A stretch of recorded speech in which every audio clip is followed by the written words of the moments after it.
Mark's expensive cologne, a scent I'd once found intoxicating, still clung to the air in our apartment. It was a phantom limb, a cruel reminder of a presence that had vanished just hours ago. I sat on the edge of our bed, his side cold and stripped bare, my gaze fixed on the half-empty closet where his meticulously tailored suits, each worth more than my monthly salary, had hung. My phone, clutched in my trembling hand, glowed with the brutal finality of his text message. I deserve someone on my level. Isabella understands my world in ways you never could. 15 years. Gone. In a single dismissive text. I picked up the framed photo from our nightstand. Mark, resplendent in his bespoke tuxedo at last year's tech gala, his arm around my waist. My simple, off-the-rack dress suddenly felt shabby, a stark contrast to the woman who'd replaced me. She was in that photo too, just out of frame, her designer gown and family connections making her impossible to ignore. Before we jump back in, tell us where you're tuning in from, and if this story touches you, make sure you're subscribed, because tomorrow, I've saved something extra special for you. The silence in the apartment was deafening, broken only by the frantic beat of my own heart. 15 years, a lifetime built on shared dreams, late-night study sessions, and the unwavering belief that we were building something real, something lasting. Mark and I had met in college. He was the brilliant engineering student, brimming with ambition for the burgeoning tech world, and I was the scholarship girl, an accounting whiz who tutored him through complex algorithms. We were equals then, or so I'd believed. We'd navigated the lean years together, celebrated every small victory, and sacrificed tirelessly for his ascent in the cutthroat startup landscape. I'd been his rock, his strategist, his uncredited ghostwriter for a decade of presentations that had propelled him from a junior developer to a managing partner at Blackridge Innovations, one of the fastest-growing tech venture capital firms. And now I was an inconvenient subscription, canceled with a casual tap of a screen. My mother's voice, a ghost from the past, echoed in my mind. "You'll never belong in his world, Olivia." She'd warned me when Mark and I first started dating, seeing the chasm between our humble beginnings and his burgeoning aspirations. I'd dismissed her then, blinded by love and the naive belief that love conquered all. But Isabella Winters was a different breed. Old money, impeccable connections, a name synonymous with innovation and influence. Her father, Charles Winters, was the legendary founder of Blackridge Innovations, the very firm Mark now helped run. Isabella was everything I wasn't, everything Mark now apparently desired. The buzzing of my phone jolted me from my spiral. It wasn't Mark, of course. It was Maggie. "Olivia? Are you okay?" Her voice, thick with genuine concern, carried the weight of bad news already heard. Maggie, my oldest friend since freshman year, the only person who'd seen through Mark's carefully cultivated charm and warned me about the lingering glances between him and Isabella at company functions. "He's gone, Mags." My voice sounded hollow, even to my own ears. "Packed his things this morning while I was at work. Left his keys and a text message." "That absolute bastard." The venom in her voice almost made me smile. Almost. "Where are you? I'm coming over." An hour later, Maggie sat across from me at the kitchen island, pouring generous glasses of the expensive Bordeaux Mark had been saving for a special occasion. Her dark curls were still damp from the rain outside, her makeup-free face fierce with loyalty. 15 years, I whispered, staring into the deep red liquid, and he couldn't even end it face to face. "Because he's a coward," Maggie said flatly, reaching across to grasp my hand. "A pathetic, social-climbing coward who's about to discover exactly what he's lost." I laughed bitterly. "What he's lost, Maggie?" "He's traded up. Everyone knows it. The accountant marrying the tech VP was cute when we were both climbing, but now..." I gestured around at our modestly furnished apartment. "Mark's a managing partner at Blackridge Innovations, and Isabella is the daughter of its founder. She's a startup heiress, for crying out loud. What could he possibly have lost?" Maggie's eyes narrowed. "So that's it? You're just going to let him walk away after 15 years? After everything you've done for him?" She leaned forward, her voice a low, fierce growl. Who proofread every one of his pitch decks when he was too nervous to trust himself? Who networked with the investors' wives when he was too awkward to make small talk? Who postponed her own career advancement to relocate 3 times for his promotions? Who spent countless nights crunching numbers and building financial models for his brilliant ideas, only for him to present them as his own? I stared into my untouched wine, each word hitting like a precision strike. But I couldn't muster the energy to feel angry. The hollow was too consuming. It doesn't matter anymore, I finally said. Mark made his choice. Maggie slammed her glass down with surprising force. You know what matters? That groundbreaking AI integration presentation he's giving to the board next week. The one you stayed up until 3 a.m. helping him rehearse. The one you basically outlined the strategy for. The fact that half of Silicon Valley thinks he's a genius because you've been his uncredited ghostwriter for a decade. I flinched. The AI integration project. Mark's crowning achievement. The deal that had finally put him in the same room as Isabella Winters on a regular basis. The irony wasn't lost on me. What's your point, Maggie, that I helped build my own replacement? My point, Maggie said, her voice cold and sharp, is that Mark Ellis isn't half the tech wizard everyone thinks he is. And maybe it's time they all learned that. The coldness in her voice finally cut through my numbness. Maggie had never liked Mark, had always seen through his carefully cultivated charm. But this was something else. What exactly are you suggesting? I asked cautiously. Maggie's smile was sharp enough to cut glass. I'm suggesting that while Mark may have left you for someone better, you have the power to make sure he regrets that decision for the rest of his life. I should have shut down the conversation there, should have thanked her for the wine and the sympathy and sent her home. That's what the old Olivia would have done. The supportive wife, the team player, the woman who'd spent 15 years helping a man achieve his dreams while quietly shelving her own. Instead, I took my first sip of Mark's prized Bordeaux and said, I'm listening. Maggie leaned forward, her eyes gleaming with an intensity I hadn't seen in years. First, we need to understand exactly what we're dealing with. What do you know about Isabella Winters beyond the obvious? I shrugged. Stanford Business School, family money. Her father founded Blackridge Innovations. She's been fast-tracked since joining 3 years ago.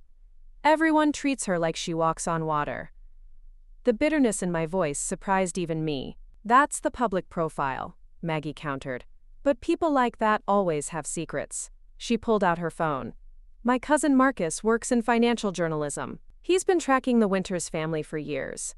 There are rumors that not all of their fortune was built through strictly legal channels. Questionable acquisitions, hostile takeovers, a few whispers about intellectual property theft in their early days. I frowned. Even if that's true, what does it have to do with me?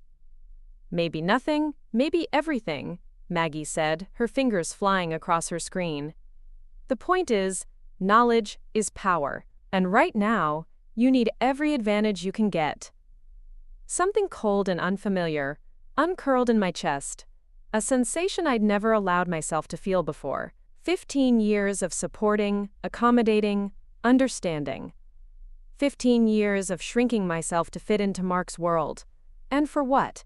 To be discarded for a startup heiress? I need to know everything, I said quietly. About both of them. Maggie's smile widened. Now you're thinking clearly. But first things first. You need to secure yourself financially. Joint accounts, credit cards, investments? What's the situation? The question snapped me back to practical reality. We have a joint checking account for household expenses, but most of our savings are in separate accounts. I'm still on our shared credit card, the one with the travel points. I paused, thinking. His name is on the apartment lease, but I've made every payment for the past 3 years. Digital files? Cloud accounts? Email? Maggie pressed. I blinked. We share a cloud drive for household documents, and I know all his passwords. I set them up. A small, humorless laugh escaped me. He could never remember them. Good. That's very good, Maggie said, reaching for her purse and pulling out a sleek laptop. Let's start there. Every email, Every document, every financial record. If it's in a shared digital space, we need to archive it now, before he remembers to change the passwords. Is that legal? I hesitated, my ingrained rule-following instincts flaring up. Completely, Maggie assured me. These are accounts you legitimately have access to, containing information relevant to your relationship and joint finances. Her eyes met mine. But we should move quickly. Men like Mark have a way of rewriting history once they've decided to move on. 3 hours and 2 bottles of wine later, we had systematically downloaded 5 years of emails, financial statements, text messages, and calendar entries from every account I had legitimate access to. The meticulous organization that had made me an excellent accounts manager served me well as I cataloged everything into clearly labeled folders. I still don't see how any of this helps me, I said, rubbing my tired eyes. So I have proof he's been planning to leave me for months. So what? Maggie was scrolling through a series of email exchanges between Mark and the CFO of Henderson Robotics, a major acquisition target for Blackridge Innovations. Olivia, she said slowly, have you actually read these merger documents? The ones Mark's been working on? Not closely, I replied. He just needed me to help with their presentation format and rehearse his talking points. I moved to look over her shoulder. Why? Because I'm no financial expert, but even I can see that something about these projections doesn't add up. She pointed to a spreadsheet attachment. Look at these growth forecasts. They're impossibly optimistic. I frowned, scanning the numbers with my accountant's precision. Maggie was right. The projected returns were wildly inflated, beyond any reasonable market expectation. That can't be right, I murmured, diving deeper into the attached files. The board would never approve these projections if they saw the underlying data. Unless they never see the underlying data, Maggie said grimly. Is it possible Mark's doctoring the numbers to make this merger look better than it is? He wouldn't, I started automatically, then stopped myself. The Mark one thought I knew wouldn't have ended our 15-year relationship with a text message either. Let me see the original financial models. As the night deepened around us, I lost myself in what I did best, numbers. And what I found made my blood run cold. Layer upon layer of manipulated projections, hidden fees, and misleading analyses. The Henderson Robotics acquisition wasn't the golden opportunity Mark was presenting to the board. It was a financial time bomb. He's gambling with the entire firm's reputation, I whispered, horrified. If these projections fail, and they will, Blackridge Innovations could face lawsuits, regulatory investigations, maybe even criminal charges. And who signed off on all this creative accounting? Maggie asked pointedly. The answer hit me like a physical blow as I checked the document properties. Isabella Winters. Her digital signature was on every draft. Well, Maggie leaned back, a strange light in her eyes. It seems your replacement might not be the financial genius everyone thinks she is either. Or she knows exactly what she's doing, I countered, a new thought forming. What if the Henderson Robotics acquisition isn't what it appears to be? What if there's another agenda entirely? Maggie raised an eyebrow. What are you thinking? I need to make some calls, I said, reaching for my phone. There's someone who might be able to help us understand what's really happening here.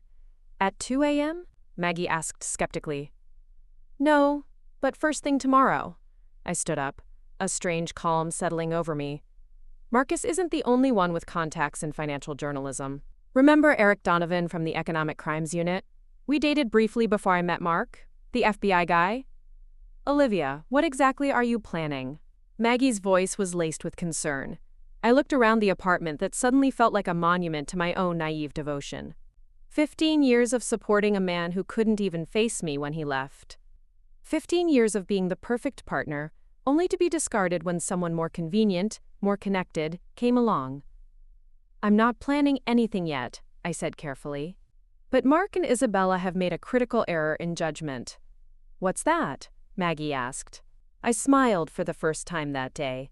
A small, cold expression that felt foreign on my face. They think I'm irrelevant.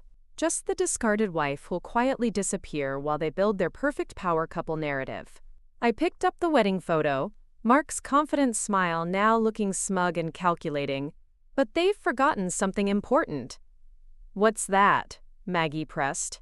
I'm the one who knows where all the bodies are buried. I set the photo face down on the counter, turning my back on 15 years of memories. And I think it's time to start digging. The next morning dawned with merciless brightness, sunlight streaming through curtains I'd forgotten to close. My head throbbed from the wine and revelations of the previous night, but underlying the physical discomfort was something new, a clarity and purpose I hadn't felt in years. My phone buzzed with a text from Maggie. Coffee and strategy session at 10, bringing reinforcements. Before I could reply, another notification appeared, an email from Blackridge Innovations' HR department. The subject line was brutally concise. Employment status change request. Mark was having me removed from his health insurance and company benefits less than 24 hours after walking out. Something cold and hard crystallized in my chest as I stared at the screen. Whatever lingering doubts I might have had about Maggie's suggested course of action evaporated in that moment.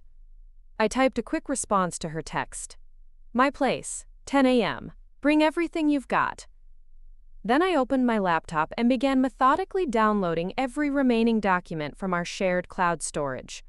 The time for hesitation was over. Mark had declared war with a text message and an HR email, and I was finally ready to fight back. Precisely at 10 a.m., 3 sharp knocks echoed through my apartment. Maggie wasn't alone.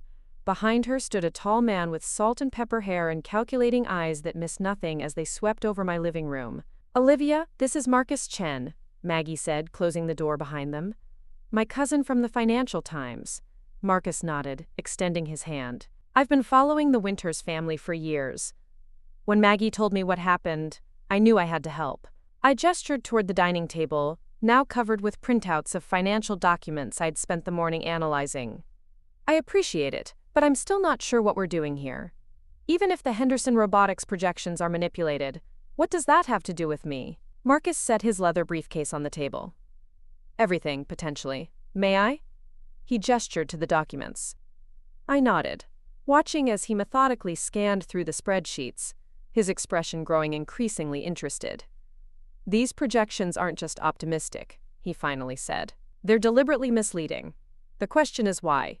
Who benefits if this acquisition goes through despite being built on false projections? Isabella and Mark get the credit for bringing in a major deal, I offered. Yes, but there's more. Marcus pulled out his laptop. The Winters family has been divesting from certain sectors very strategically over the past year. And one of those sectors is industrial robotics, particularly companies that would be directly affected by this merger. My accountant's brain clicked the pieces together. They're selling before the merger fails and property values tank. Exactly, Marcus's eyes gleamed with the intensity of a journalist onto something big. Classic pump and dump. Use inflated projections to drive up values. Sell your holdings before reality catches up, then watch from a safe distance as everyone else takes the hit. But that's securities fraud, Maggie finished, setting 3 mugs of coffee on the table. And your husband and his new girlfriend are right in the middle of it. Marcus raised an eyebrow. To be fair, we don't have definitive proof that your husband knows he's part of a fraud scheme. He might just be the useful idiot. The words stung, but I couldn't dismiss them. The Mark I knew was ambitious, and sometimes morally flexible, but outright fraud? Then again, the Mark I thought I knew wouldn't abandon 15 years with a text message either. Either way, I said slowly, if the Henderson Robotics acquisition goes through based on these projections, a lot of innocent people will lose their investments when it ultimately fails. And the Winters family walks away richer than ever, Marcus added. Maggie crossed her arms. So, what do we do? Go to the SEC? Marcus winced. Complicated. The SEC moves slowly, and by the time they investigate, the damage will be done. Plus, as the estranged wife, Olivia's motives would be questioned. So we do nothing? I asked, frustration building. I didn't say that. Marcus leaned forward. What if there was a way to stop the merger and expose the Winters family without putting you in the line of fire? My phone buzzed with an incoming text. Mark. Need Henderson presentation files by EOD. Password changed on Cloud Drive. Email them to work address. No greeting, no acknowledgement of our shattered relationship, just a demand for the files I'd helped create. I showed the message to Maggie and Marcus. "The audacity," Maggie seethed. But Marcus was thoughtful. "This could be our opening. You still have access to these presentation files?" "Of course. I practically built them." I pulled up the sleek slide deck on my laptop. "Mark may be the face of the merger, but I'm the one who organized all the data and created the visuals. And if those visuals were to show the actual projections instead of the manipulated ones?" Marcus let the thought hang. I stared at him. "You want me to sabotage the presentation?" "Not sabotage," Marcus corrected. "Correct. Replace the false data with accurate projections based on the underlying numbers. Let the board see the truth about what they're being asked to approve." Maggie's eyes widened. "Olivia, this is perfect! Mark would be humiliated in front of the entire board." But I was already shaking my head. "They'd know immediately it was me. I'd be legally liable." "Not if we're careful," Marcus countered. "The modifications would simply restore accurate data. Data that's already in Blackridge Innovations systems, just hidden under layers of manipulation." I thought about it. I could embed the original source data links in the presentation instead of the doctored spreadsheets. When Mark clicks to show the projections, he'll be presenting the real numbers without even realizing it. Maggie finished, a slow smile spreading across her face. "It's elegant," Marcus admitted, "but there's another angle here that might be even more powerful." We both looked at him expectantly. "I have a source at the SEC who's already been looking into some of the Winters family's more questionable transactions. What if, instead of just embarrassing Mark at the board meeting, we feed this information to the right investigators?" "That would take longer," Maggie pointed out. "Yes, but the impact would be far greater." Marcus turned to me. "The choice is yours, Olivia. Quick revenge or long-term justice?" I stared at the text from Mark. The man who'd shared my bed for 15 years couldn't even bother with basic courtesy now that I'd served my purpose. "Why choose?" I said finally. "Let's do both." Preparing and narrating this story took us a lot of time, so if you are enjoying it, subscribe to our channel. It means a lot to us. Now back to the story. 2 hours later, Marcus left with copies of all the relevant documents, heading straight to his SEC contact. Maggie and I sat at my dining table, methodically working through the Henderson Robotics presentation. "You realize," Maggie said as she helped me embed the accurate data sources, "that this won't just embarrass Mark, it might end his career at Blackridge Innovations." "I know," my fingers paused over the keyboard. "Am I a terrible person for doing this?" Maggie gave me a level look. "Is Mark a terrible person for throwing away 15 years with a text message? Is Isabella terrible for helping orchestrate a fraud that will cost innocent investors millions? You're not the villain in this story, Olivia." My phone buzzed again. Another text from Mark. "Still waiting on those files. Need them ASAP." I took a deep breath and hit send on the email I'd prepared. The modified presentation was now in Mark's hands. In 3 days, he would stand before the Blackridge Innovations board and unknowingly present the truth about the Henderson Robotics acquisition. "What now?"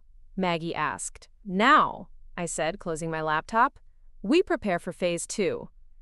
The next morning, I walked into Blackridge Innovations' gleaming headquarters for the first time in months. As a senior analyst at a different, smaller tech consulting firm specializing in startup valuations, a role I'd quietly cultivated for years alongside Mark's ascent, I rarely had reason to visit his workplace.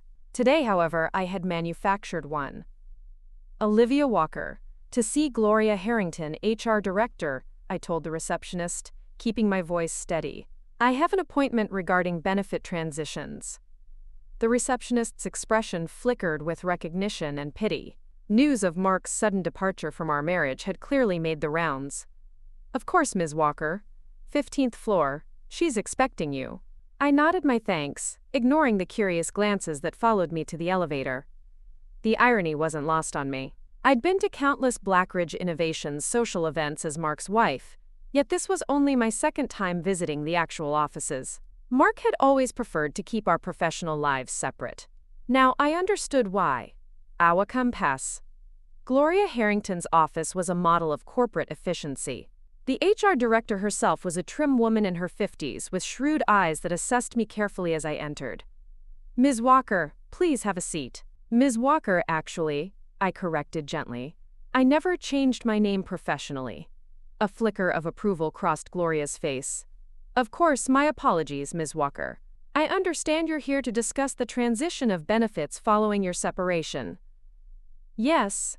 I placed my leather portfolio on her desk. "I received notification that I'm being removed from Mark's health insurance. I wanted to ensure everything is handled correctly."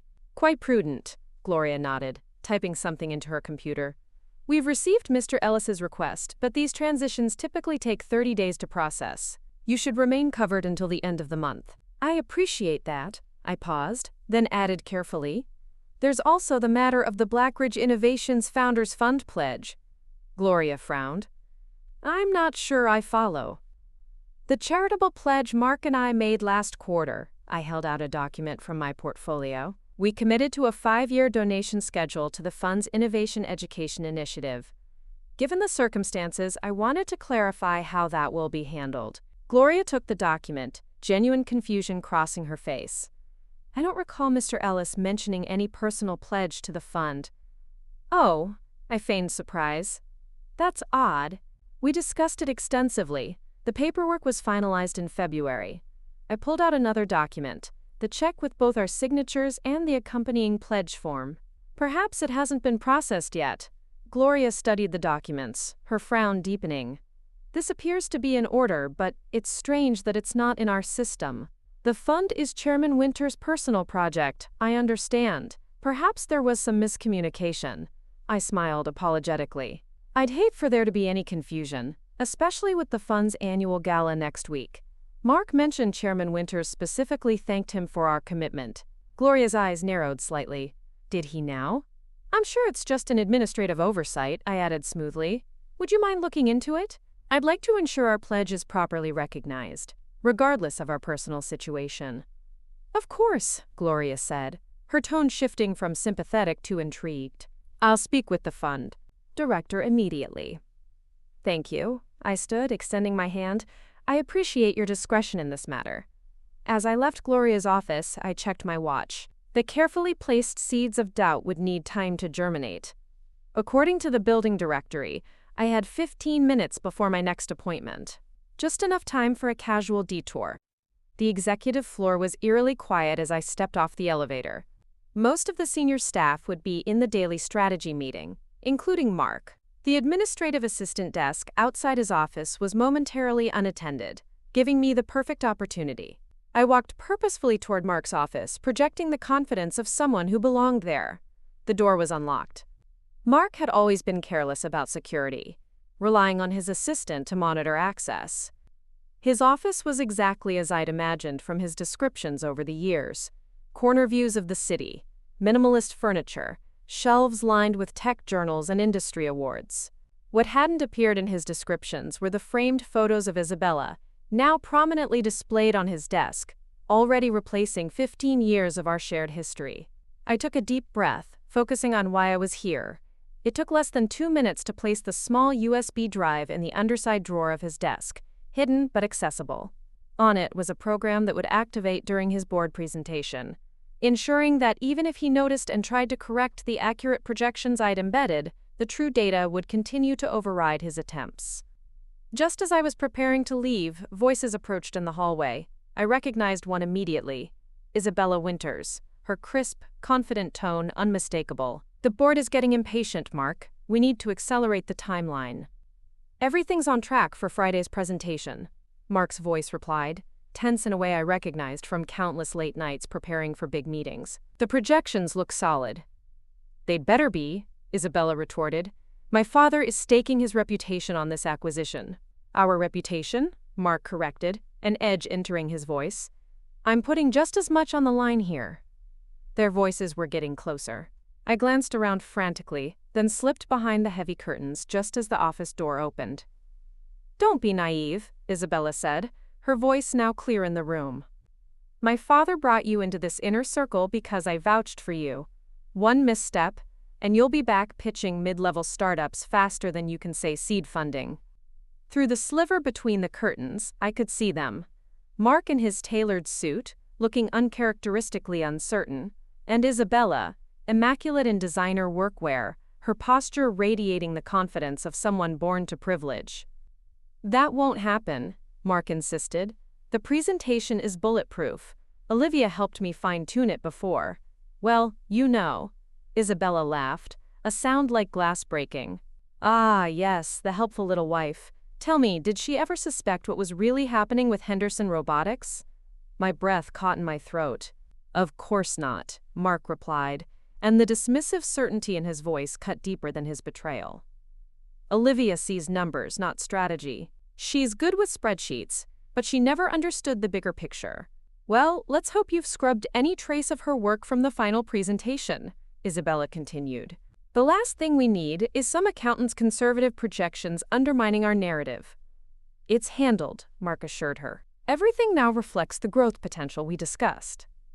Isabella stepped closer to him, running a manicured finger down his tie.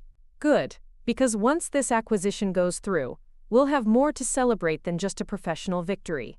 My father's already talking about fast-tracking you to the executive committee." Mark smiled, that boyish expression I once found charming now looking calculating and cold. "I told you I was worth the investment." "Prove it on Friday," Isabella replied, pulling him into a kiss that made my stomach turn. "Then we'll discuss your performance bonus." They left moments later, still discussing acquisition details as their voices faded down the hallway. I remained frozen behind the curtain, processing what I just witnessed. Mark hadn't just left me for Isabella. He'd actively colluded with her to manipulate financial projections, knowing exactly what he was doing.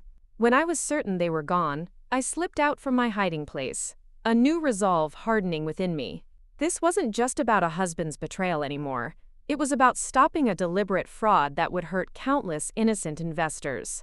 I checked my watch again. 10 minutes until my next appointment, this one on the 3rd floor with Benjamin Hayes, Blackridge Innovations compliance officer. I'd scheduled it under the guise of discussing the documentation needed for our divorce proceedings. But now I had something much more valuable to discuss.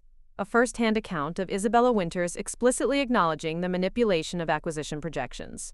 As I rode the elevator down, my phone buzzed with a text from Marcus. "SEC contact very interested. Wants to meet tomorrow." The pieces were falling into place. By Friday, Mark wouldn't just be losing a presentation. He'd be losing everything.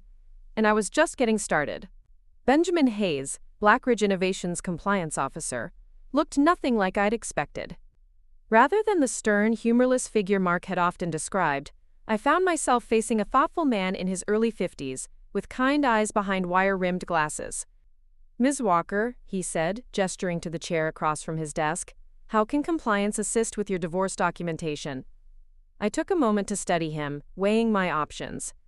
My original plan had been to hint at irregularities in the Henderson Robotics acquisition, planting just enough doubt to trigger an internal review. But after overhearing Isabella and Mark, I knew a subtle approach wouldn't be enough. "Mr. Hayes, I need to be direct," I began. "I didn't come about divorce documentation." I reached into my portfolio and placed a printout of the original Henderson Robotics financial projections on his desk. "I came about this." Hayes glanced at the document, his expression carefully neutral. "These appeared to be internal financial analyses. May I ask how you came to possess them?" "Mark shared them with me weeks ago, when I was helping him prepare his presentation," I replied. What he didn't realize was that I saw both versions, the accurate projections and the manipulated ones. Hayes's expression didn't change, but his posture straightened almost imperceptibly. "That's a serious allegation, Ms. Walker." "It is," I agreed, "and I wouldn't make it without evidence." I placed a second document on his desk, a side-by-side comparison I'd prepared, showing the original projections versus the altered ones. "The acquisition projections being presented to the board on Friday are fraudulent, and I have reason to believe Mark and Isabella Winters are fully aware of this." Hayes studied the documents for a long moment, then met my eyes directly. "Why are you bringing this to me instead of the SEC?" "Because I just came from overhearing a conversation between Mark and Isabella that confirms they're knowingly deceiving the board." I described what I'd heard.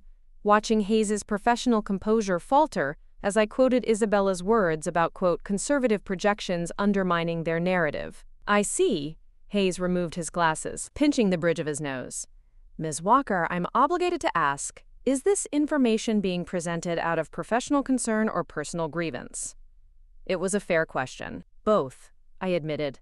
I won't pretend that Mark's betrayal isn't a factor. But I've been an accountant for 15 years. I can't knowingly allow fraudulent financial information to be presented as fact, especially when innocent investors will suffer. Hayes nodded slowly. I appreciate your honesty. Rest assured, I'll look into this immediately. The board presentation is Friday, I reminded him. That gives you less than 3 days. Understood. Hayes gathered the documents carefully. This conversation didn't happen, Ms. Walker. For your own protection. As I left his office, I checked my phone to find a message from Maggie. News. Call me ASAP. Minutes later, I was back in my apartment, staring at Maggie in disbelief. They're announcing their engagement already? The words felt like gravel in my throat. Maggie nodded grimly. It hit the society pages this morning. Apparently, they're planning to make it official at the Blackridge Innovations Founders Fund Gala next week. I sank onto my couch, trying to process this new blow. We'd been separated for 3 days, and he's already announcing an engagement? The timing isn't coincidental, Marcus said, looking up from his laptop at my dining table. The engagement gives them a positive news story just before the board vote on the acquisition. Classic misdirection. Get everyone focused on the power couple romance instead of scrutinizing the deal too closely. I'd known intellectually that Mark and Isabella were serious, but an official engagement mere days after he'd left our 15-year relationship felt like a deliberate twist of the knife. What's our next move? I asked, forcing myself to focus on strategy rather than pain. I met with my SEC contact this morning, Marcus replied. They're very interested in the Henderson Robotics documentation, especially given the Winters family's pattern of suspicious transactions. But they need more. Ideally, communications explicitly acknowledging the fraud, which we don't have. Maggie sighed. Yet, I corrected, a new determination hardening within me. But we might have an opportunity to get them both. They both turned to look at me expectantly. The Blackridge Innovations Founders Fund Gala, I explained. It's their annual fundraiser, very exclusive, very private. All senior executives attend, including the board. And how exactly would you get access? Maggie asked skeptically. I doubt Mark included you on the guest list. I smiled thinly. He didn't have to. I'm already registered. We RSVP'd months ago, and with everything happening so quickly, he probably forgot to cancel my invitation. Marcus looked intrigued. That could work. If Mark and Isabella are planning to announce their engagement there, they'll be distracted. It might give you an opportunity to gather more evidence. It's too risky, Maggie argued. What if Mark sees you? He'll be expecting me to hide in humiliation, I replied. He'd never imagine I'd show up at a public event where he's celebrating with his new fiancée. Besides, these galas are enormous. Over 300 guests at the Winters estate. Marcus perked up. The gala is at their home? I nodded. Charles Winters hosts it every year. Very exclusive, very private, which means limited security cameras and potential access to areas normally off-limits. Marcus mused. If Isabella and her father discuss the acquisition there, we might capture the evidence the SEC needs. Maggie looked between us, clearly concerned.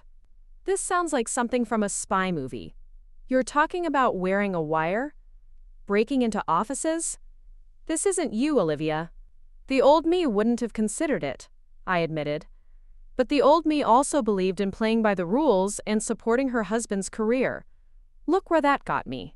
My phone buzzed with a new email notification. Benjamin Hayes, using a personal Gmail account rather than his Blackridge Innovations address.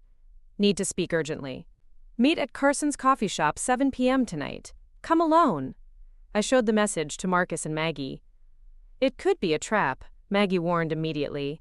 Marcus was more measured. Or Hayes found something concerning enough that he doesn't want to discuss it on Blackridge Innovation Systems. Only one way to find out. I said, already reaching for my coat. Carson's coffee shop was a small, unremarkable place 10 blocks from the Blackridge Innovations offices, far enough away that the likelihood of running into other employees was minimal. I arrived 15 minutes early, choosing a corner table with a clear view of both the entrance and the emergency exit. Hayes arrived precisely at 7 o'clock, carrying a worn leather briefcase. His usual polished appearance was noticeably rumpled, as if he'd been working for hours without rest. "Thank you for coming," he said, sliding into the seat across from me. I couldn't risk speaking at the office. "You found something," I guessed. Hayes glanced around before leaning forward. "I did a preliminary review of the Henderson Robotics documentation. The discrepancies are substantial, far beyond creative accounting or optimistic projections." "I know.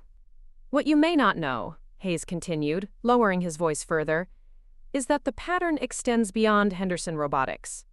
Once I knew what to look for, I found similar manipulations in 3 other recent acquisitions, all overseen by Isabella Winters." My breath caught. "Can you prove it?" "That's the problem." Hayes looked genuinely troubled. "Shortly after our meeting, I was called into Chairman Winters' office. He wanted to know why I was accessing secured files related to the Henderson Robotics acquisition. Ice formed in my stomach. "Someone reported you." Hayes nodded grimly. "I claimed it was a routine pre-board compliance review. He seemed to accept that. But—" He paused, clearly choosing his words carefully. "Ms. Walker, I've been Blackridge Innovations compliance officer for 11 years. I've never felt personally threatened in my position until today." "What did he say?" "Nothing explicit. But he reminded me that my daughter's private school tuition and my wife's medical treatments are covered by Blackridge Innovations' executive benefits package. Benefits that could be, quote, restructured in the upcoming fiscal year. The implications were clear. He's threatening your family to keep you quiet." Hayes didn't deny it. Instead, he opened his briefcase and slid a USB drive across the table. "I made copies of everything I found: trading records, communication logs, acquisition documentation, all showing the same pattern of manipulation. The SEC needs to see this." I stared at the small device. "Why give it to me? Why not go to the authorities yourself?" "Because I have a chronically ill wife and 2 children who rely on my health insurance," Hayes said simply. "And because someone needs to stop this before innocent people lose their life savings. I can't be that person, Ms. Walker, but maybe you can." As I reached for the drive, Hayes caught my wrist. "Be careful. The Winters family doesn't just influence markets. They influence people in power: judges, regulators, police commissioners. If they discover you have this information—" He didn't need to finish the thought. "I understand the risks," I assured him, "and I appreciate what you're doing." Hayes stood, straightening his tie. "I never met you. That drive doesn't exist. And on Friday, I'll be sitting in the board meeting saying nothing as Mark Ellis presents fraudulent projections." His expression hardened with self-loathing. Sometimes, survival means compromise. After he left, I sat for several minutes, turning the USB drive over in my hands. The small device contained enough evidence to potentially bring down one of the most powerful families in tech finance and destroy Mark's career in the process. But Hayes's warning echoed in my mind. If the Winters family would threaten a loyal employee like Hayes, what would they do to the discarded wife threatening their empire? I tucked the drive into my pocket and headed for the door, already formulating the next phase of our plan. The risks had just increased exponentially, but so had the stakes. As I stepped outside, my phone buzzed with a text from Mark. "Need to discuss property division. Lawyer suggests meeting tomorrow." For a moment, I almost laughed at the mundane normality of the message. Mark was worried about dividing our kitchenware while I was carrying evidence that could send him to prison. I typed back a single word: "Fine."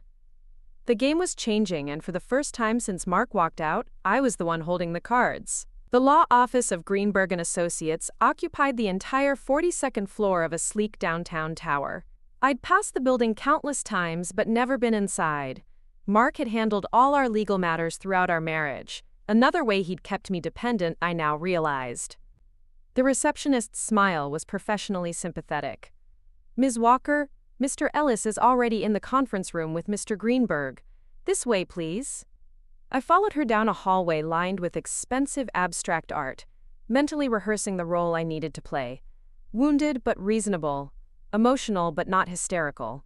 The perfect victim. The one Mark expected.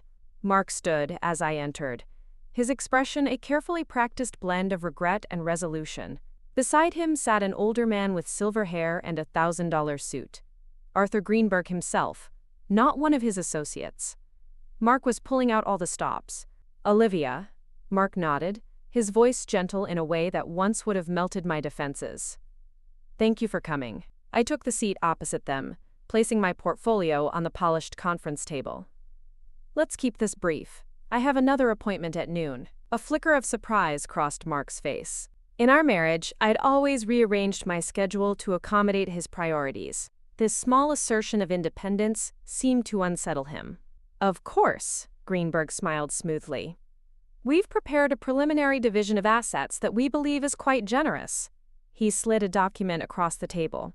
"Mr. Ellis is prepared to let you keep the apartment and your vehicle, plus a cash settlement of $250,000. I glanced at the paperwork without touching it. "And in exchange," Mark interjected, "a clean break. No alimony, no future claims against my assets or earnings." He hesitated, glancing at his lawyer. "And full confidentiality regarding all aspects of your marriage and separation," Greenberg finished. "A standard non-disclosure agreement." I raised an eyebrow. "You want me to sign an NDA about our marriage?" "It's routine in these situations," Greenberg assured me, "particularly given Mr. Ellis's position at Blackridge Innovations and his upcoming advancement." I allowed myself a small smile. "Ah, yes, the executive committee appointment. Contingent on the Henderson Robotics acquisition, I assume?" Mark's jaw tightened almost imperceptibly. "My career trajectories aren't relevant to our divorce settlement." "On the contrary," I countered, opening my portfolio and removing a document of my own. "They're highly relevant to what I'm prepared to accept." Mark exchanged a quick glance with Greenberg. "We're not here to negotiate, Olivia. This is a very generous offer. More than fair given the circumstances." "The circumstances being that you left me for your boss's daughter. After 15 years of marriage?" I kept my voice level. "Or the circumstances where I helped build your career while putting my own on hold?" "Olivia, no," Mark started. "David," I cut him off firmly. "Here are my terms." I slid my counter-proposal across the table. "The apartment, yes. My car, yes. But the cash settlement will be $1.2 million, representing my investment in your career over 15 years. Greenberg's eyebrows shot up. "That's completely unreasonable." "Is it?" I asked calmly. "Let's calculate my contributions. 3 relocations for Mark's promotions, causing me to restart my career each time. Thousands of unpaid hours helping prepare his presentations, including the upcoming Henderson Robotics acquisition. Countless networking events where I connected Mark with key contacts. The value is actually quite conservative." Mark's face had flushed red. "This is extortion. This is compensation," I corrected. "And there's one more condition. No NDA." "Absolutely not," Greenberg interjected. "Mr. Ellis's privacy is non-negotiable." I leaned back in my chair. "Then we have nothing more to discuss." I gathered my things. "I'll have my attorney contact you next week." "Your attorney?" Mark looked genuinely startled. "Since when do you have a lawyer?" "Since you decided to end our marriage via text message," I replied, standing. "Did you really think I'd just accept whatever you offered, Mark?" As I stood to leave, Mark reached across the table to grab my wrist. "Wait. Maybe we can discuss this." I looked pointedly at his hand until he released me. "My terms are clear, and they expire in 48 hours. Conveniently right after your board presentation." His eyes narrowed. "What does my presentation have to do with our divorce?" I smiled enigmatically. "Nothing at all. Just an observation about timing." As I walked toward the door, Greenberg called after me. "Ms. Walker, be reasonable. Mr. Ellis is trying to be fair here." I paused, turning back to face them. Fair would have been ending our marriage with dignity, instead of discarding me the moment someone with better connections came along. Fair would have been acknowledging my contributions to Mark's success instead of erasing me from his narrative. You want fair, Mr. Greenberg? Tell your client to reconsider my terms. The look of confusion on Mark's face almost made me laugh. He genuinely couldn't understand what had happened to his amiable, accommodating wife. Outside the building, I took a deep breath of fresh air, feeling lighter than I had in days. The meeting had served its purpose. Not to negotiate a settlement, but to establish my unexpected resolve. The seed of doubt had been planted in Mark's mind, just in time to distract him before tomorrow's presentation. My phone buzzed with a text from Marcus. SEC meeting confirmed for 2 p.m., bringing someone important. I checked my watch. Just enough time to meet Maggie for our next phase of preparation. Are you absolutely certain about this? Maggie asked for the third time, examining the sleek silver recorder. Because once we cross this line, there's no going back. We were sitting in Marcus's apartment, surrounded by equipment that looked more appropriate for a spy thriller than an accountant's revenge plot. I'm certain, I confirmed. The USB drive Hayes gave me is compelling, but the SEC needs something irrefutable. Isabella or her father explicitly acknowledging the fraud. And you think they'll just happen to discuss their illegal activities at a charity gala? Maggie's skepticism was clear. No, Marcus interjected, adjusting something on his laptop. But they might discuss it in Charles Winter's home office, which Olivia will have legitimate reason to visit. How so? Maggie demanded. I smiled slightly. Because the powder room nearest the main ballroom has been accidentally placed out of service. The only other facilities on that floor are down the hallway, directly past the Winter study. Marcus nodded approvingly. And with everyone focused on Mark and Isabella's engagement announcement, security will be concentrated in the main reception areas. This is insane, Olivia, Maggie muttered. You're not a spy, you're an accountant. An accountant who knows exactly what to look for, I corrected. Balance sheets, trading records, communication logs. I can identify incriminating evidence in seconds. Assuming you can even get into his office without being caught, Maggie countered. Marcus handed me the recording device, small enough to be hidden in a compact. This has exceptional audio quality and can record for up to 6 hours. Just remember, for the recordings to be admissible, you can't break any laws to obtain them. I know, I replied. I won't break in or hack anything. If the office is locked, I walk away. Maggie still looked troubled. And what about Mark? What if he sees you? He'll be too busy playing the adoring fiancé to notice his discarded wife, I said, unable to keep the bitterness from my voice. Besides, I'll be virtually unrecognizable. It wasn't an exaggeration. The Olivia who had attended previous Blackridge Innovations functions had been deliberately understated. Modest dresses, minimal makeup, hair simply styled. Mark had always preferred me to remain in the background, never outshining him or drawing attention. Tomorrow, I would be transformed. The black designer gown Maggie had helped me select was sophisticated and striking, with a neckline just daring enough to ensure no one would be thinking about the dutiful accountant I'd once been. My hair would be styled in an elegant updo, my makeup dramatic enough to change the angles of my face. The SEC contact seemed optimistic about the evidence we've gathered so far, Marcus said, changing the subject. With Hayes' documentation and what you've provided, they're building a solid case. But direct testimony from someone inside Blackridge Innovations would strengthen it considerably. Someone like Benjamin Hayes? I suggested. Marcus nodded. Exactly. If we can get enough evidence to force the SEC's hand, they could offer Hayes immunity in exchange for his cooperation, saving his job and his family's health care, while taking down the people who threatened him, Marcus added. My phone buzzed with a notification. An email from Gloria Harrington, Blackridge Innovations HR Director. Ms. Walker, I've looked into the Founders Fund pledge matter you mentioned. There's no record of your donation in our systems despite the documentation you provided. I'd like to discuss this further at your convenience. I showed the message to Marcus and Maggie. Another complication, Maggie sighed. But Marcus looked intrigued. Or another ally. If the HR director is already questioning financial discrepancies, she might be receptive to other concerns, I finished. I'll respond after the SEC meeting. The pieces were falling into place. Tomorrow's board presentation would publicly expose the manipulated projections. The gala would provide opportunity to gather definitive evidence. And with the SEC already building a case, what exactly did you mean about the property division terms expiring after Mark's presentation? Maggie asked suddenly. You don't actually expect him to pay you $1.2 million, do you? I smiled, thinking of the modified presentation waiting on Mark's laptop. Let's just say after tomorrow, Mark might be very motivated to keep me happy. The look I shared with Marcus conveyed what I couldn't say aloud. By this time tomorrow, Mark's career at Blackridge Innovations would be in shambles. The settlement offer wasn't about money. It was about establishing a motive for what he would perceive as deliberate sabotage. We should head to the SEC meeting, Marcus said, checking his watch. My contact says she's bringing someone from the FBI's Financial Crimes Unit. As we gathered our things, Maggie pulled me aside. Are you sure you're ready for what comes next? Once you do this, there's no going back. Your life will never be the same.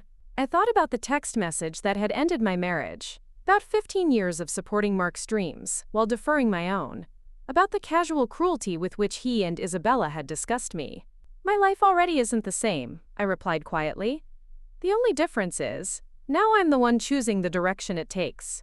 The SEC offices awaited, and after that, the final preparations for tomorrow, the day Mark would discover exactly what he'd lost when he decided I was disposable. The SEC offices were coldly institutional, all fluorescent lighting and beige walls. We were escorted to a conference room where two women waited, Valerie Chen, Marcus's SEC contact, and Special Agent Diana Ortiz from the FBI's Financial Crimes Division. Thank you for coming, Ms. Walker, Agent Ortiz began after introductions. I understand this is a difficult personal situation for you. My personal situation is secondary, I replied, setting Hayes's USB drive on the table.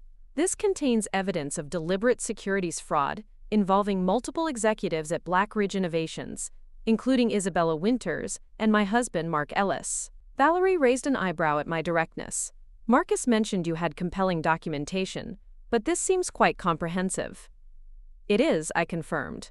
Benjamin Hayes, Blackridge Innovations compliance officer, compiled most of it after I alerted him to discrepancies in the Henderson Robotics acquisition projections. Agent Ortiz leaned forward.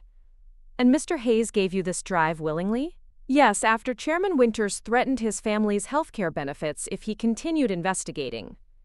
The two women exchanged glances. That's concerning, Valerie acknowledged, but without Hayes's direct testimony.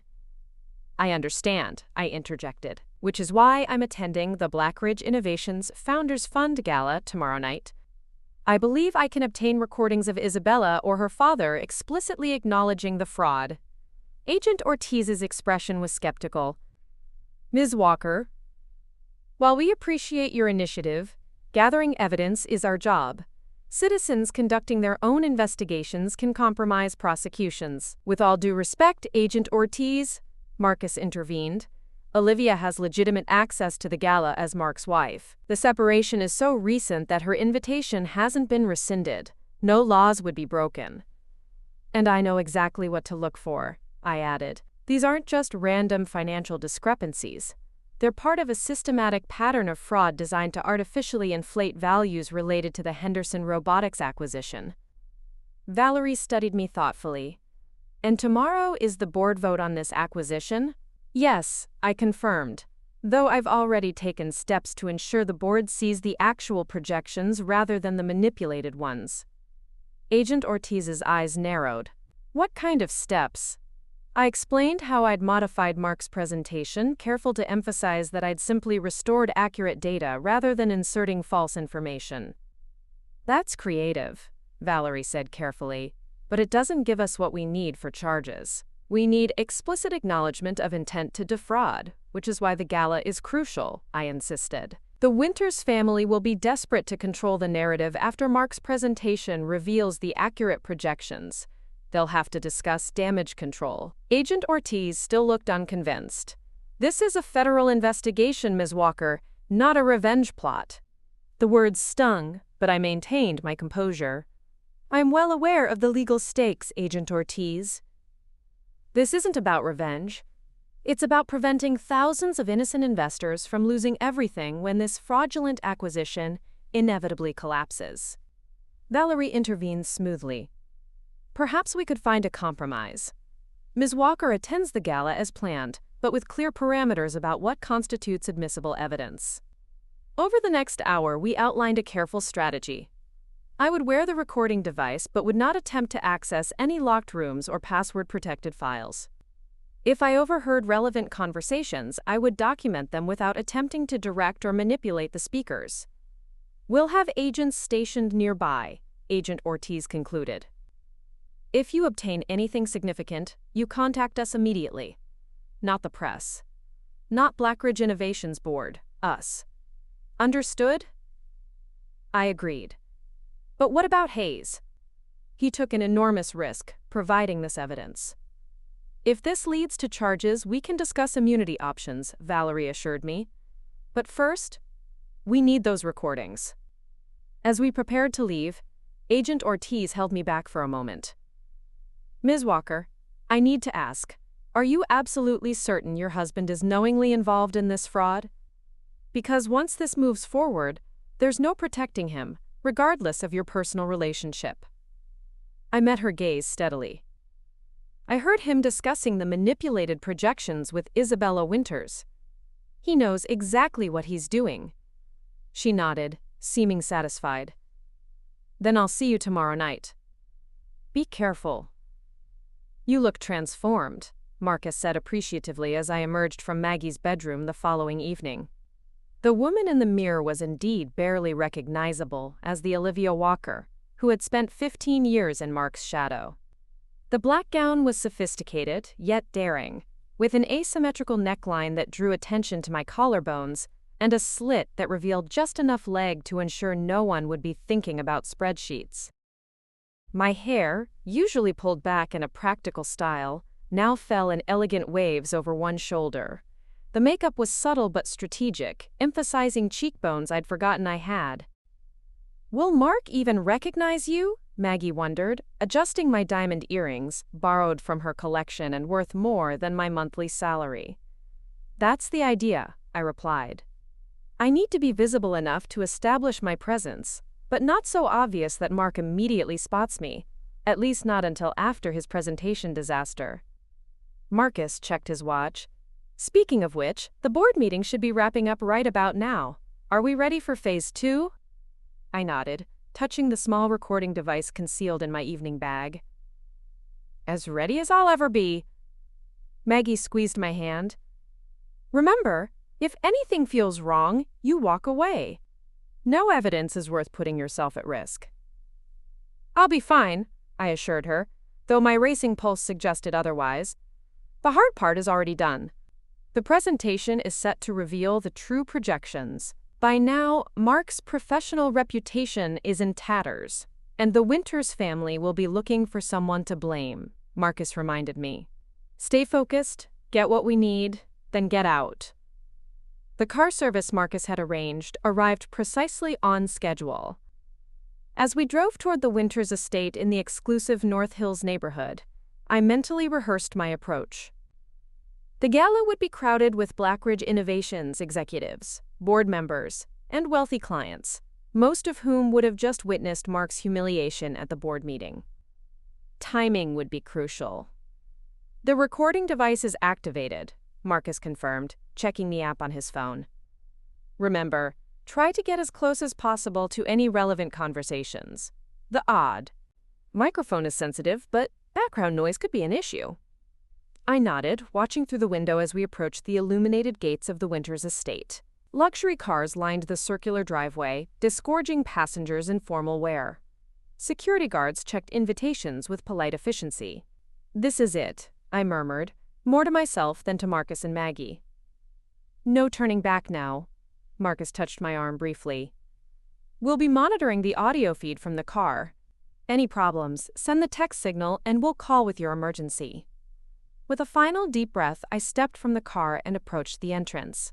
The security guard barely glanced at my invitation before waving me through with a professional smile. Just like that, I was inside the lion's den. The Winters mansion was exactly as ostentatious as I'd imagined.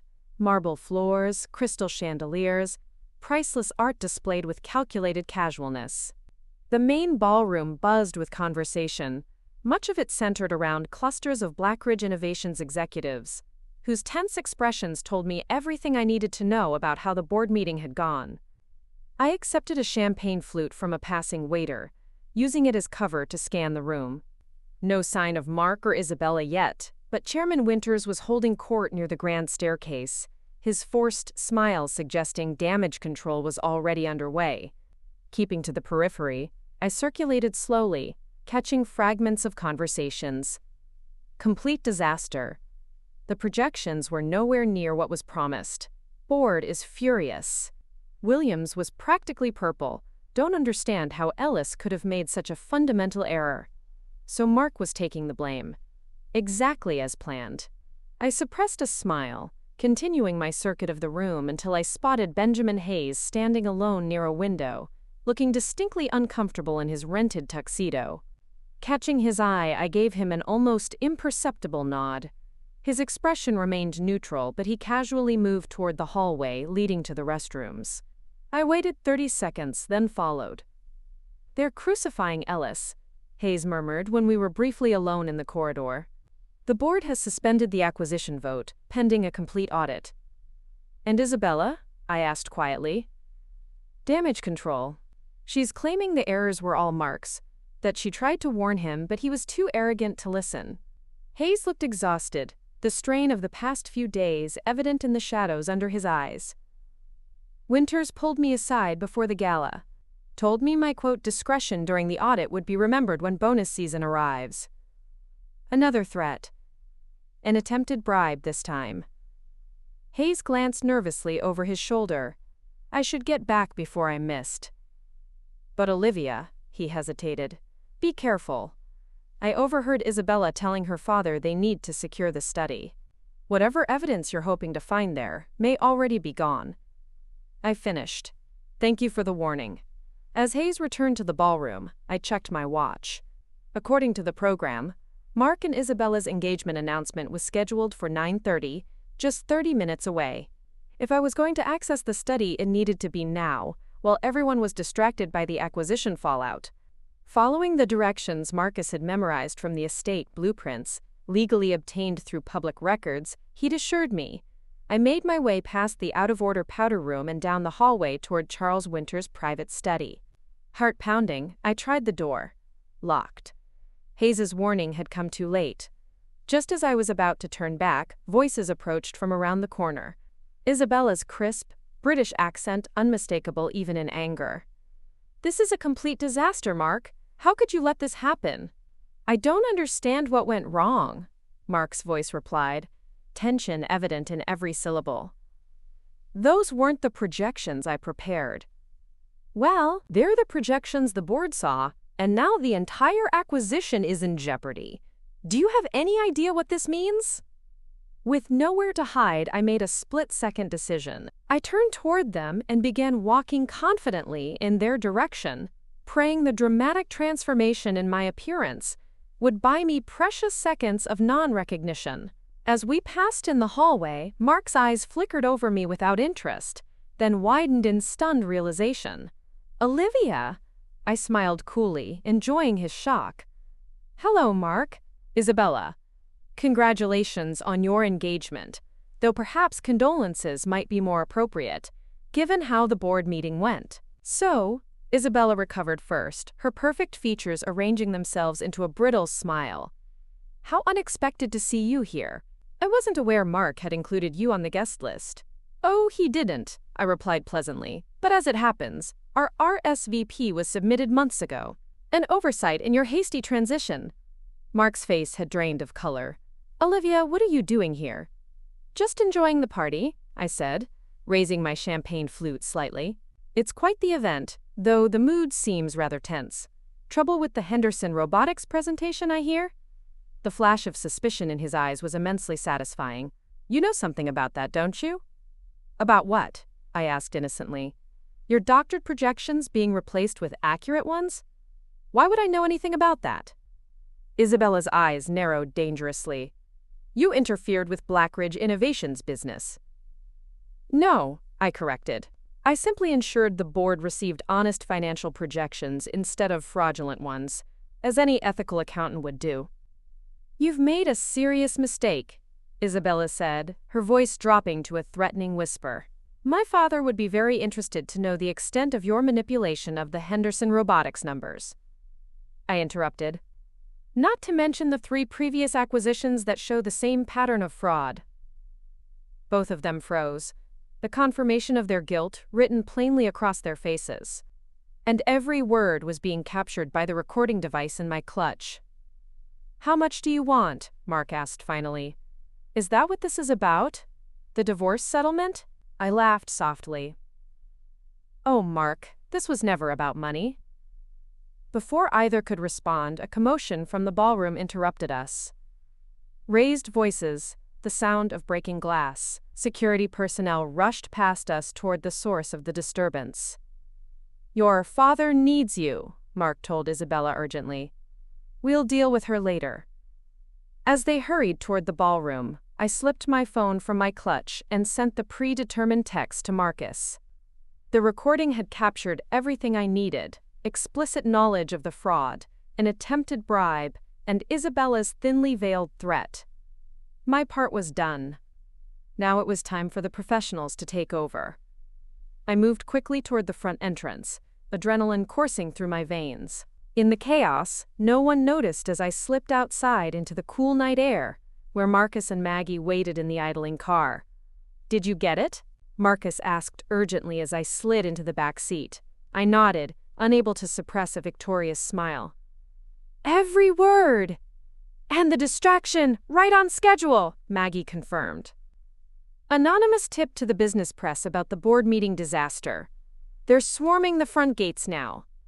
As we pulled away from the Winters estate, I watched in the side mirror as reporters converged on the arriving guests, cameras flashing. By morning, Mark and Isabella's professional humiliation would be splashed across every financial news outlet. But the real blow would come when Agent Ortiz arrived with her warrants. Are you okay? Maggie asked softly, studying my face. I'm better than okay, I replied, feeling an unfamiliar sense of power. For the first time in 15 years, I'm exactly where I want to be. The next morning dawned bright and merciless, sunlight streaming through Maggie's guest room windows where I'd spent the night. My phone buzzed incessantly with notifications. Missed calls from Mark, urgent texts, voicemails growing increasingly desperate as the hours passed. I ignored them all, instead opening the Financial Times app to find exactly what we'd anticipated. Blackridge Innovations merger in chaos.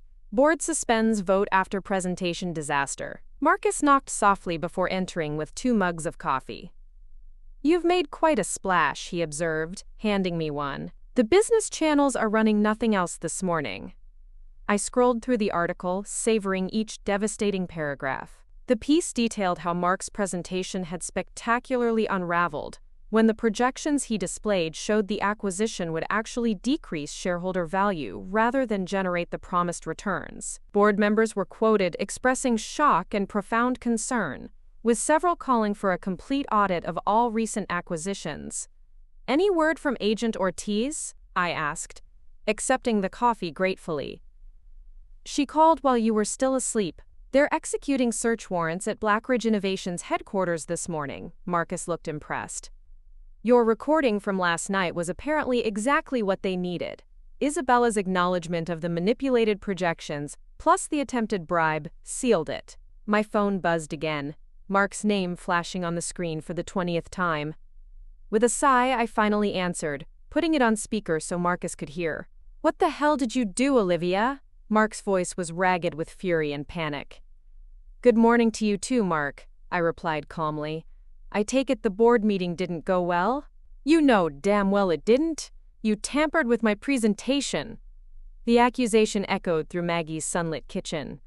I didn't tamper with anything, I corrected. I simply ensured the board saw the actual projections instead of the fraudulent ones you and Isabella created. Those numbers were confidential Blackridge Innovations property. Do you have any idea what you've done? The SEC is here. They're seizing computers, files, everything. I couldn't help but smile at his obliviousness. How unfortunate for you. This isn't a joke, Olivia. Mark's voice cracked with strain. They're saying it's securities fraud, criminal charges. Olivia, I could go to prison. Perhaps you should have thought of that before you decided to participate in a scheme to defraud investors, I suggested mildly, or before you ended our 15-year marriage with a text message. The line went silent for a moment. When Mark spoke again, his tone had shifted from anger to calculation. I've been thinking about your settlement proposal. The $1.2 million. I'm prepared to accept it. Marcus raised an eyebrow, clearly impressed by Mark's transparent attempt at manipulation. How generous of you, I replied, keeping my voice neutral. Unfortunately, that offer expired yesterday, as I clearly stated. And given this morning's developments, I'm afraid any future settlement discussions will need to involve the FBI's Financial Crimes Division. You don't understand. Mark's voice dropped to a desperate whisper. Isabella's father is looking for someone to blame. They're going to pin everything on me. That does seem to be the strategy she was pursuing at the gala last night, I agreed, right before she inadvertently admitted knowledge of the fraud on a recording that's now in federal hands. Another long silence. You were wearing a wire? It wasn't a question. Technically, it was a digital recording device, much more reliable than the old-fashioned kind. Why? The single word contained a universe of betrayal. Rich, coming from the man who had discarded me without a second thought. Because securities fraud is a federal crime, Mark. Because innocent people would have lost their life savings when the Henderson Robotics acquisition inevitably collapsed. Because Benjamin Hayes was threatened when he tried to do the right thing. I paused. And yes, because you ended our marriage with a text message after 15 years, as if I were nothing more than an inconvenient subscription you were canceling. I made a mistake, Mark said, his voice suddenly soft, the conciliatory tone he'd always used when trying to manipulate me. We can fix this, Olivia. Together. Like we always have. For a moment, I felt a flicker of our old connection, the partnership I'd believed in for 15 years. But then I remembered the casual cruelty in his voice when he discussed me with Isabella. Olivia sees numbers, not strategy. She never understood the bigger picture. No, Mark. We can't fix this. Some things can't be fixed. Please, he whispered, desperation naked in his voice. I'll lose everything. Yes, I agreed softly. You will. I ended the call, setting the phone down carefully on Maggie's marble countertop. Marcus studied me with newfound respect. Are you okay? He asked after a moment. Better than okay, I replied honestly. For the first time in years, I feel free. My phone buzzed again, but this time, it was Agent Ortiz. Ms. Walker, we need you to come to the field office. The case is moving quickly, and there are some developments you should be aware of. The FBI field office hummed with focused energy. Agent Ortiz met me in the lobby, her sharp eyes taking in my composed demeanor. Thank you for coming, she said, leading me through a labyrinth of secure corridors. Your recording has proven extremely valuable. Combined with the evidence from Hayes' USB drive, we have more than enough to pursue charges against Isabella and her father.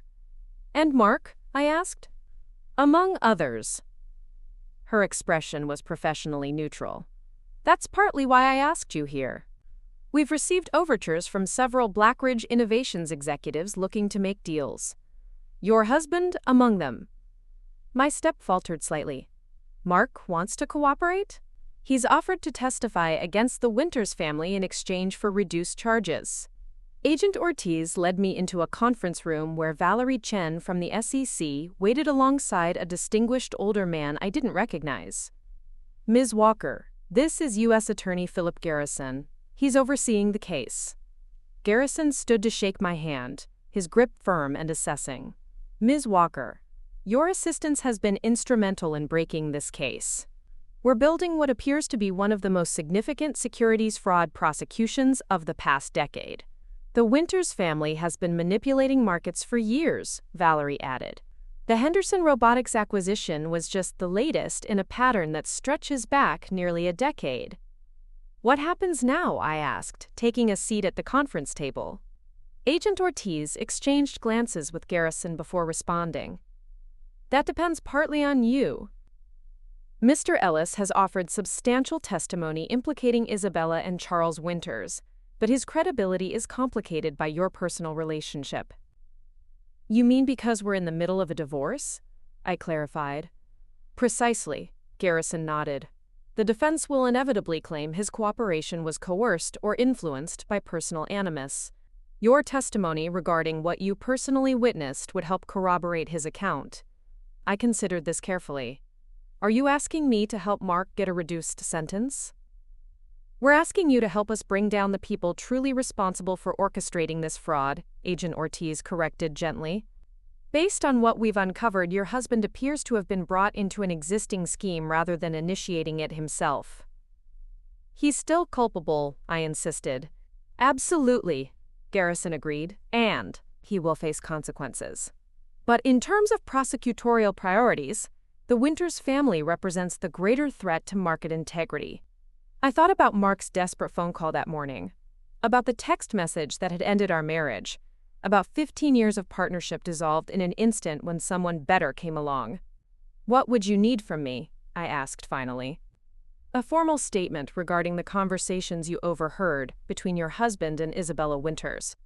Your professional assessment of the financial documents you reviewed and potentially testimony before a grand jury.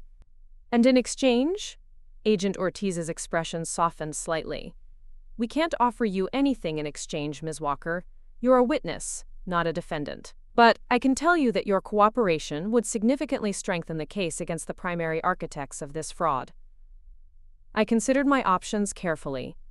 Refusing to cooperate might hurt the Winters family's prosecution, but would certainly ensure Mark faced maximum penalties. Yet the goal had never been Mark's destruction. It had been justice for the fraud, and yes, a reckoning for his betrayal. I'll cooperate, I decided, but I want something in return. Garrison frowned as Agent Ortiz explained. Not from you, I clarified. From Blackridge Innovations. Benjamin Hayes and his family were threatened when he tried to do the right thing. I want assurances that his position is protected. Agent Ortiz looked surprised, then thoughtful. That might actually be feasible. The board will be eager to demonstrate their commitment to ethical compliance in the wake of this scandal. Protecting a whistleblower would send the right message. Then we have a deal, I said, extending my hand to Garrison. I'll tell you everything I know about the Henderson Robotics fraud. As we shook hands, my phone buzzed with a new email notification. Mark's attorney, requesting an urgent meeting to discuss settlement terms in light of recent developments. The desperation was palpable, even in the formal legal language. I silenced the phone, turning my attention to Agent Ortiz's questions. Mark's problems were no longer my concern. He had made his choice when he decided I wasn't good enough for his new life. Now he would live with the consequences. As I detailed everything I'd discovered about the Henderson Robotics fraud, I felt a weight lifting from my shoulders. Not just the burden of knowledge, but the heavier burden of trying to be someone I wasn't. The woman sitting in an FBI conference room, precisely dissecting financial fraud schemes, was the real Olivia Walker, sharp, capable, and finally, completely undiminished. One last thing, Agent Ortiz said as we concluded. There will likely be significant media interest in this case, as Mr. Ellis's wife, soon-to-be ex-wife, I corrected. Of course. In either case, you may face unwanted attention. We can arrange security if necessary. I considered this, then shook my head. That won't be needed. I can handle whatever comes. And for the first time in 15 years, I truly believed it. The next week unfolded like a financial thriller. I couldn't have scripted better myself. The Blackridge Innovations scandal dominated business news, with new revelations emerging daily as the investigation expanded. Stocks plummeted, executives resigned, and the Henderson Robotics acquisition was officially terminated. I watched it all from the unexpected sanctuary of Maggie's guest room, declining all interview requests and keeping a deliberately low profile. The media had initially labeled me the vengeful wife, until Marcus strategically leaked select details emphasizing the fraud aspect over the personal betrayal. The narrative quickly shifted to whistleblower accountant, a characterization I found far more palatable. "You're trending again," Maggie announced, entering with her morning coffee and her tablet displaying various news sites. "The Wall Street Journal is calling you the accountant who brought down a financial empire," I grimaced. "Hardly accurate. The Winters family brought themselves down through their own greed." "Don't diminish what you did," Marcus countered, joining us at the breakfast table. "Without your intervention, they would have successfully executed the Henderson Robotics fraud, just as they had with previous acquisitions." My phone buzzed with a text from Gloria Harrington, Blackridge Innovations' HR director. "Board emergency meeting concluded. Hayes confirmed as permanent Chief Compliance Officer with expanded authority. Your condition has been met." I showed the message to Marcus and Maggie. "One good outcome, at least." Marcus nodded approvingly. "Hayes and his family are protected." "What about the rest of the employees?" I asked. The human cost of the scandal had been weighing on me. Hundreds of Blackridge Innovations staff who had nothing to do with the fraud now faced uncertainty as the company's future hung in the balance. "The board is bringing in crisis management," Maggie reported, scanning a news article. "They're distancing themselves from the Winters family, claiming they were deceived along with everyone else. Standard damage control." "And Mark?" The question slipped out before I could stop it. Marcus and Maggie exchanged glances. "You haven't seen today's updates?" Marcus asked carefully. "I've been avoiding the coverage," I admitted. The constant speculation about my marriage had become exhausting.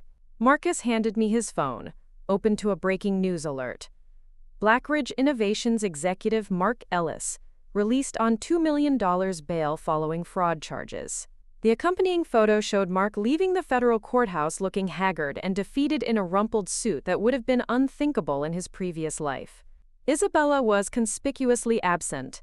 His attorney gave a statement saying he was manipulated by the Winters family and is fully cooperating with authorities, Maggie added gently. I stared at the photo, feeling a complex mix of emotions I couldn't quite name. The man in the image was barely recognizable as the confident, ambitious partner I'd spent 15 years with. "Are you okay?" Maggie asked, watching me carefully. "I'm fine," I replied automatically, then more honestly. "I don't know how I feel. I wanted accountability, but seeing it happen is different," Marcus finished. "That's normal, Olivia. You spent a third of your life with him." My phone rang, interrupting the moment. Agent Ortiz's name flashed on the screen. "Ms. Walker, good morning. I wanted to update you personally. Charles and Isabella Winters were taken into custody an hour ago. The charges include securities fraud, wire fraud, and obstruction of justice." "I saw that Mark has been released on bail," I said, keeping my voice neutral. "Yes. His cooperation has been extensive. The U.S. Attorney is considering a reduced charge in exchange for his testimony against the Winters family." I absorbed this information silently. Mark would likely avoid the worst consequences of his actions.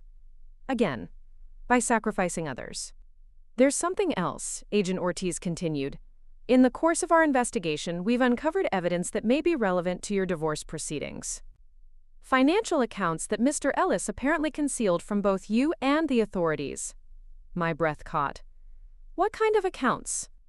"Offshore holdings, primarily established approximately 3 years ago, around the time of the Meridian Tech acquisition," she stated, referencing a smaller startup acquisition Blackridge Innovations had made. "The amounts are substantial. 3 years ago, while we were still happily married, or so I'd believed, while I was managing our household on a careful budget. Mark had been secretly stashing funds beyond my reach."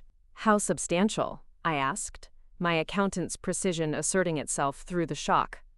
"Initial estimates suggest approximately $4.8 million. The figure hung in the air like an accusation. "All those years of careful budgeting, of delayed vacations and modest celebrations, of putting his career first because we're investing in our future, while he built a secret financial escape hatch."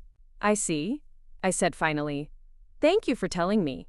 The funds have been frozen pending the investigation, but you should consult your divorce attorney as his spouse at the time these accounts were established. You may have legal claims to these assets." She paused.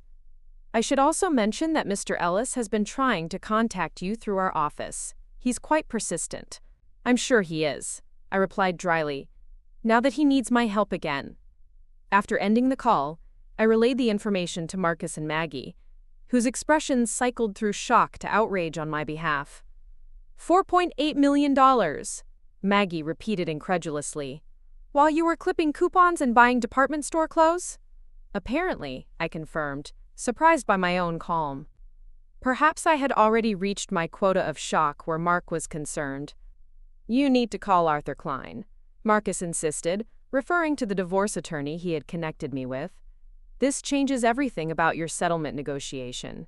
"It does," I agreed, already dialing the number. Arthur Klein's office projected exactly the confidence his formidable reputation suggested. Leather-bound law books, tasteful art, and furnishings that whispered rather than shouted their expense. "These offshore accounts transform your position entirely," he explained, reviewing the preliminary documentation Agent Ortiz had provided. Not only were these marital assets that Mr. Ellis concealed, but their establishment coincides with potentially fraudulent activities at Blackridge Innovations, meaning the court will take an extremely dim view of his financial deception, particularly given the criminal context, I finished. Additionally, the fact that he established these accounts while you were managing household finances on a restrictive budget suggests a deliberate intent to deprive you of marital assets. I absorbed this, thinking of all the times Mark had insisted we couldn't afford certain expenses: my professional development courses, repairs to my aging car, visits to my mother in Arizona, all while millions sat in accounts I knew nothing about. "What's our approach?" I asked finally. Klein smiled thinly. "Aggressive, but measured. We request immediate freezing of all marital assets pending full financial disclosure, with specific reference to the newly discovered accounts. We position you as the wronged spouse, both personally and financially, emphasizing your cooperation with federal authorities despite his betrayal." "And realistically, what can I expect?" I pressed. "Given the circumstances, his legal jeopardy, the hidden assets, the 15-year marriage where you sacrificed your own career advancement, I would anticipate a settlement heavily weighted in your favor, possibly as high as 75–80% of the marital assets, including the offshore funds." The figure was staggering. Even a 50% share of the hidden accounts would transform my financial reality completely. "His attorney has been calling daily," I noted, increasingly desperate to schedule settlement discussions. "Of course," Klein nodded. "Mr. Ellis is facing potential criminal penalties and career destruction. Resolving the divorce quickly and quietly would be one less front to fight on." He studied me thoughtfully. "May I ask what you want from this settlement, Ms. Walker, beyond the financial aspects?" The question caught me off guard. What did I want? When this all began, it had been about justice, making Mark face consequences for his betrayal, and stopping the fraud that would harm innocent investors. But now, I hesitated, searching for the right words. "I want acknowledgement, not just of the financial contributions he hid, but of the years I spent supporting his career at the expense of my own. The partnerships I helped him build, the strategies I helped him develop. I want the truth recognized." Klein nodded slowly. "Then that's what we'll pursue. Financial compensation is straightforward. Recognition and acknowledgement require a different approach." As we discussed strategy, my phone buzzed with yet another call from Mark. For the first time in days, I decided to answer, putting it on speaker so Klein could hear. "Olivia," Mark's voice was a blend of relief and calculation. "Thank you for finally taking my call. We need to talk about the $4.8 million. You hid from me?" I asked calmly. "Or about something else?" The silence that followed confirmed he hadn't expected me to know about the accounts. "The feds told you," he said finally. "Look, I can explain." "I'm with my attorney now, Mark," I interrupted. "Arthur Klein. Any explanation should go through him." "Your attorney?" The surprise in his voice was almost comical. "Since when do you have—" "Never mind. Olivia, We need to handle this privately, between us, like we always have. Like we always have? I repeated. You mean, with you making decisions and me supporting them? That arrangement ended when you ended our marriage. This situation is more complicated than you understand, he insisted, his tone shifting to the patronizing one he'd often used when explaining complex business matters to me. Actually, Mr. Ellis, Klein interjected smoothly, I believe my client understands the situation perfectly. She's aware of your legal jeopardy, your cooperation agreements with federal prosecutors, and most importantly, your deliberate concealment of substantial marital assets. Another long silence. Who is this again? Arthur Klein, of Klein, Brandenburg and Associates. I'll be representing Ms. Walker in your divorce proceedings. All future communications should come through my office. My assistant will send our availability for preliminary settlement discussions. Settlement discussions? Mark's voice rose slightly. Olivia, be reasonable. This is hardly the time to be making financial demands, given everything that's happening. On the contrary, I replied. It seems like exactly the right time to ensure full disclosure of all marital assets before any further legal complications arise. What does that mean? The edge of panic in his voice was unmistakable. Klein answered for me. It means, Mr. Ellis, that the federal prosecutors currently considering your cooperation agreement would likely be interested in any additional financial improprieties you failed to disclose. My client has been an exemplary witness for their case. I imagine they'd take her concerns quite seriously. The threat was elegant in its simplicity. Mark's cooperation deal hinged on complete honesty with prosecutors. If they believed he was still concealing assets or information, I'll have my contact you, Mark said finally, defeat evident in his voice. As the call ended, Klein gave me an approving nod. Well handled. He's on the defensive now, which is exactly where we want him. For the first time since Mark's betrayal, I felt a genuine sense of resolution approaching, not just revenge, but restoration of my financial security, my professional identity, and most importantly, my sense of self-worth. What now? I asked. Now, Klein replied, gathering his notes, we prepare to negotiate from a position of absolute strength. And we make Mark Ellis regret every moment he underestimated you. The conference room at Klein's office hummed with tense energy. On one side of the polished mahogany table, Arthur Klein sat beside me, documents meticulously arranged before him. Across from us, Mark and his attorney, Richard Greenberg, looked distinctly uncomfortable. 2 weeks had passed since our phone confrontation. In that time, the Blackridge Innovations scandal had deepened, with 3 additional executives indicted and the company's stock losing nearly 40% of its value. Charles Winters had been denied bail, while Isabella had been released on house arrest with a $10 million bond, a stark contrast to her plans for a lavish engagement party at the Winters estate. Shall we begin? Klein suggested, his tone pleasant but unyielding. We've reviewed your initial settlement proposal, Mr. Greenberg, and frankly, it's inadequate. Greenberg, visibly less confident than during our first meeting, cleared his throat. My client is facing extraordinary circumstances. His financial future is uncertain, given the ongoing legal proceedings.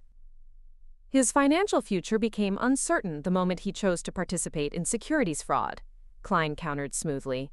And more relevant to our discussion, the moment he concealed $4.8 million in marital assets from his wife of 15 years. Mark wouldn't meet my eyes, staring instead at his folded hands on the table. His designer suit hung slightly loose, as if he'd lost weight and shadows darkened the skin beneath his eyes. Part of me, a small, distant part, almost felt sorry for him. Almost. We're prepared to increase the settlement offer to $500,000, Greenberg proposed, along with the apartment and vehicle as previously discussed. Klein didn't bother hiding his amusement. That's still not remotely close to an equitable division of marital assets, particularly given the recently discovered offshore accounts. Those accounts are currently frozen by federal authorities, Greenberg reminded us. They may be subject to fines and forfeitures depending on the outcome of the criminal case. A case in which Mr. Ellis is cooperating to reduce his own exposure, Klein noted. And regardless of their current status, the accounts represent marital assets deliberately concealed from Ms. Walker during their marriage. The court will take an extremely dim view of such deception. Mark finally spoke, his voice lacking its usual confidence. What exactly are you asking for, Olivia? Klein gave me a subtle nod, our pre-arranged signal that I could take the lead if I wished. I'd prepared for this moment, rehearsing my points carefully. Full disclosure of all financial assets, first and foremost, I began, my voice steady despite the tension coiling in my stomach, followed by an equitable division that acknowledges my contributions to your career and the opportunities I sacrificed for your advancement. Mark's expression tightened. Your contributions to my career?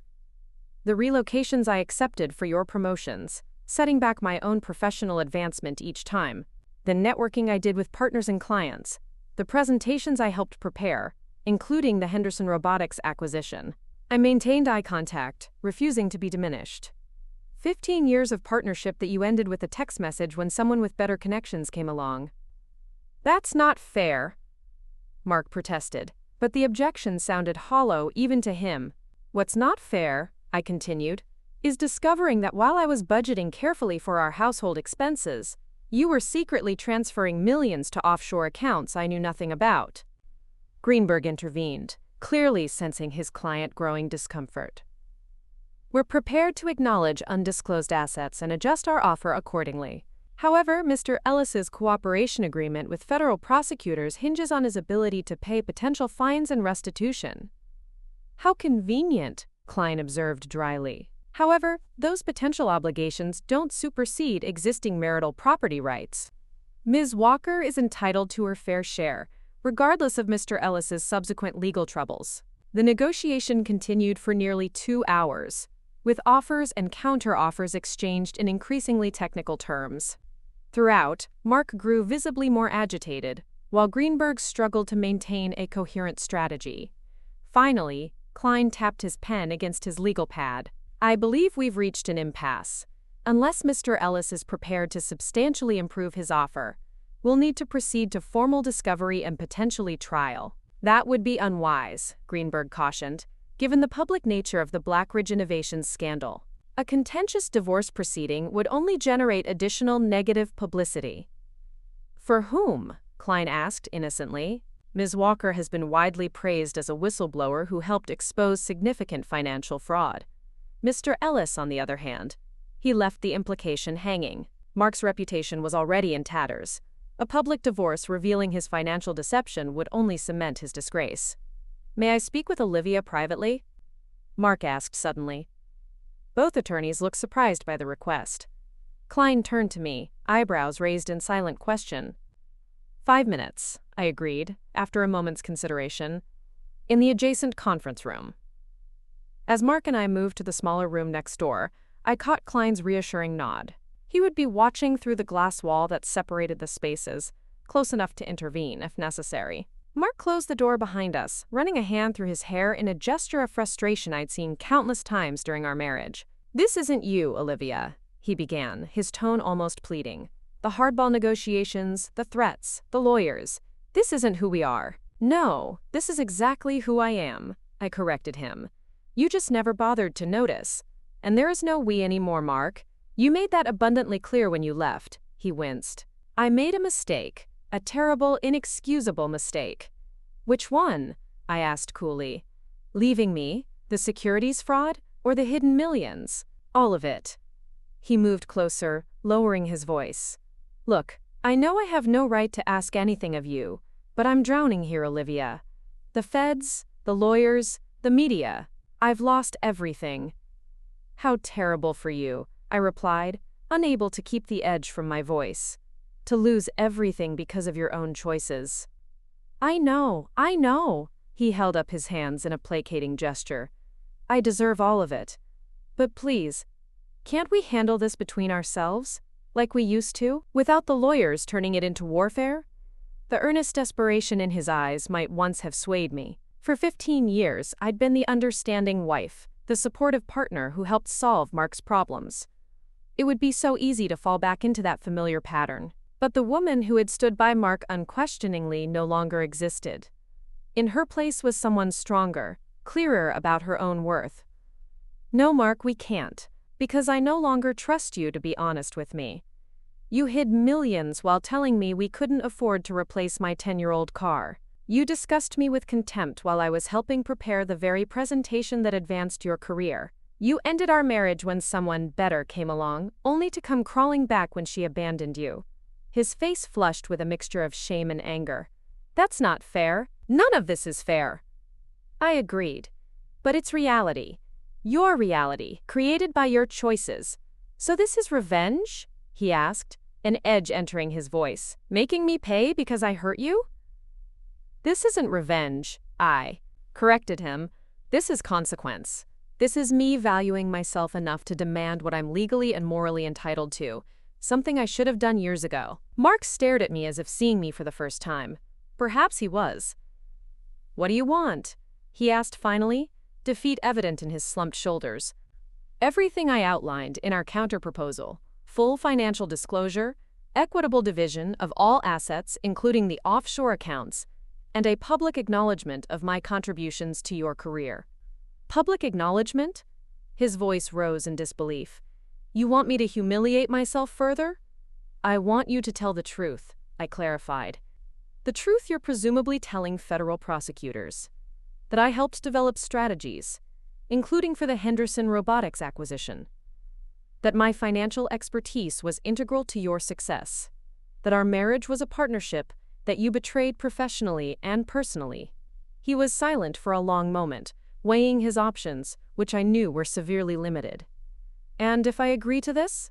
Then we settle quickly, quietly, and you can focus on your cooperation agreement without the distraction of a contentious divorce. Mark's calculating mind was visibly working, assessing risks and benefits. Finally, he nodded. All right, I'll agree to your terms. But I want one thing in return. You're hardly in a position to make demands, I noted. Not a demand. A request. His voice softened. I want you to know that I really did love you, Olivia. For most of our marriage. The person I became at Blackridge Innovations. The one who could discard 15 years with a text message. That's not who I want to be. Perhaps it was the unexpected vulnerability, or simply the final acknowledgement of what we'd lost, but I felt something shift inside me. Not forgiveness, exactly, but a release of the bitter anger I'd been carrying. I believe you, I said finally, but it doesn't change anything. I know. The resignation in his voice was complete. I'll tell Greenberg to accept your terms. As we returned to the main conference room, I caught a glimpse of my reflection in the glass wall, straight-backed, clear-eyed, undiminished. The woman looking back at me bore little resemblance to the one who had sat sobbing on the edge of our bed just weeks ago, destroyed by a text message. We're prepared to accept Ms. Walker's terms, Mark announced to the surprised attorneys. All of them. The rest of the meeting passed in a blur of technical details and schedules for executing the agreement. Throughout, I maintained a professional composure, even as I watched Mark sign away much of his remaining financial security. It wasn't until I was alone in the elevator descending from Klein's office that I finally allowed myself to acknowledge what had just happened. Mark Ellis, the man who had deemed me not good enough for his new life, had just surrendered to my terms completely. The victory brought neither joy nor satisfaction, only a quiet sense of justice finally served. As the elevator doors opened to the lobby, I stepped forward into whatever came next, finally free of the weight of being underestimated. 3 months after the settlement meeting, I stood in the empty apartment that had once been our home, now solely mine. The movers had just left with the last of Mark's remaining possessions. Books, artwork, and mementos he'd been allowed to collect under the supervision of his attorney. Our lives, once so entwined, were now officially and completely separate. My phone buzzed with a text from Maggie. Saw the news. You okay? The news was everywhere. Impossible to miss, even if I'd tried. Mark's plea deal had been finalized and announced that morning. In exchange for his testimony against the Winters family and other Blackridge Innovations executives, he would serve 14 months in a minimum security facility, followed by 3 years of supervised release. The financial penalties were substantial, $1.2 million in fines, plus restitution to affected investors. What little remained of his assets after our divorce settlement would be effectively wiped out. I texted back, I'm fine. just finished clearing out the apartment. Maggie's response was immediate. Coming over with wine and takeout, no arguments. I smiled, grateful for her persistence. The emotions of the day were more complex than I'd anticipated. Not regret, exactly, but a strange melancholy at the final dissolution of 15 years of shared history. While waiting for Maggie, I wandered through rooms that felt both familiar and foreign. The space was mine now, but I'd already decided to sell it. Too many memories, too much of Mark's presence lingered in the crown molding he'd insisted on, the kitchen he'd redesigned to his specifications, the master bathroom where his expensive toiletries had once crowded the counter. My phone rang, Marcus this time. "I just read the plea announcement," he said without preamble. 14 months seems light, given the scope of the fraud. "The prosecutors got what they wanted," I replied, settling onto the window seat that overlooked the park. Mark's testimony apparently provided the final evidence they needed against Charles Winters.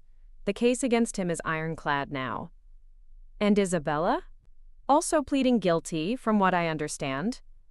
Her deal involves no prison time but a lifetime ban from the securities industry and forfeiture of most of her assets. The irony wasn't lost on me. The woman who had taken Mark from me had ultimately lost everything herself. "Poetic justice," Marcus observed, "though the real victory is yours." "Have you seen the financial press coverage of your settlement terms?" I had. The public acknowledgement of my contributions to Mark's career, a condition I'd insisted on, had generated unexpected attention in business circles. Former Blackridge Innovations executive acknowledges wife's uncredited role in Henderson Robotics strategy, read one headline. The Invisible Partner, How Olivia Walker Shaped Blackridge Innovations Deals Without Recognition, declared another. It's surreal, I admitted. I never wanted publicity. Maybe not, Marcus agreed, but there's value in having the truth recognized, especially for other women in similar situations. After we hung up, I checked my email to find 3 new messages from financial firms inquiring about my availability for consulting positions. I smiled. My professional reputation, once overshadowed by Mark's career, was now standing on its own, bolstered by what the business press had dubbed financial forensic skills that uncovered a multi-million-dollar fraud scheme. The doorbell rang, interrupting my thoughts. Maggie stood in the hallway, loaded down with bags from our favorite Thai restaurant and a bottle of champagne. "I know," I said. "Wine," she explained, bustling past me into the kitchen. "But this felt more like a champagne occasion. The final chapter of Mark Ellis is officially closed." I followed her, watching as she efficiently unpacked containers. Is it wrong that I don't feel more, I don't know, victorious? Maggie paused, studying me carefully. No. It would be weird if you were celebrating someone you loved going to prison, even after what he did. Besides, this was never about destroying Mark. It was about justice for you, for the investors who would have been defrauded, for Hayes and his family. You're right, I agreed, helping her locate plates in the half-packed kitchen.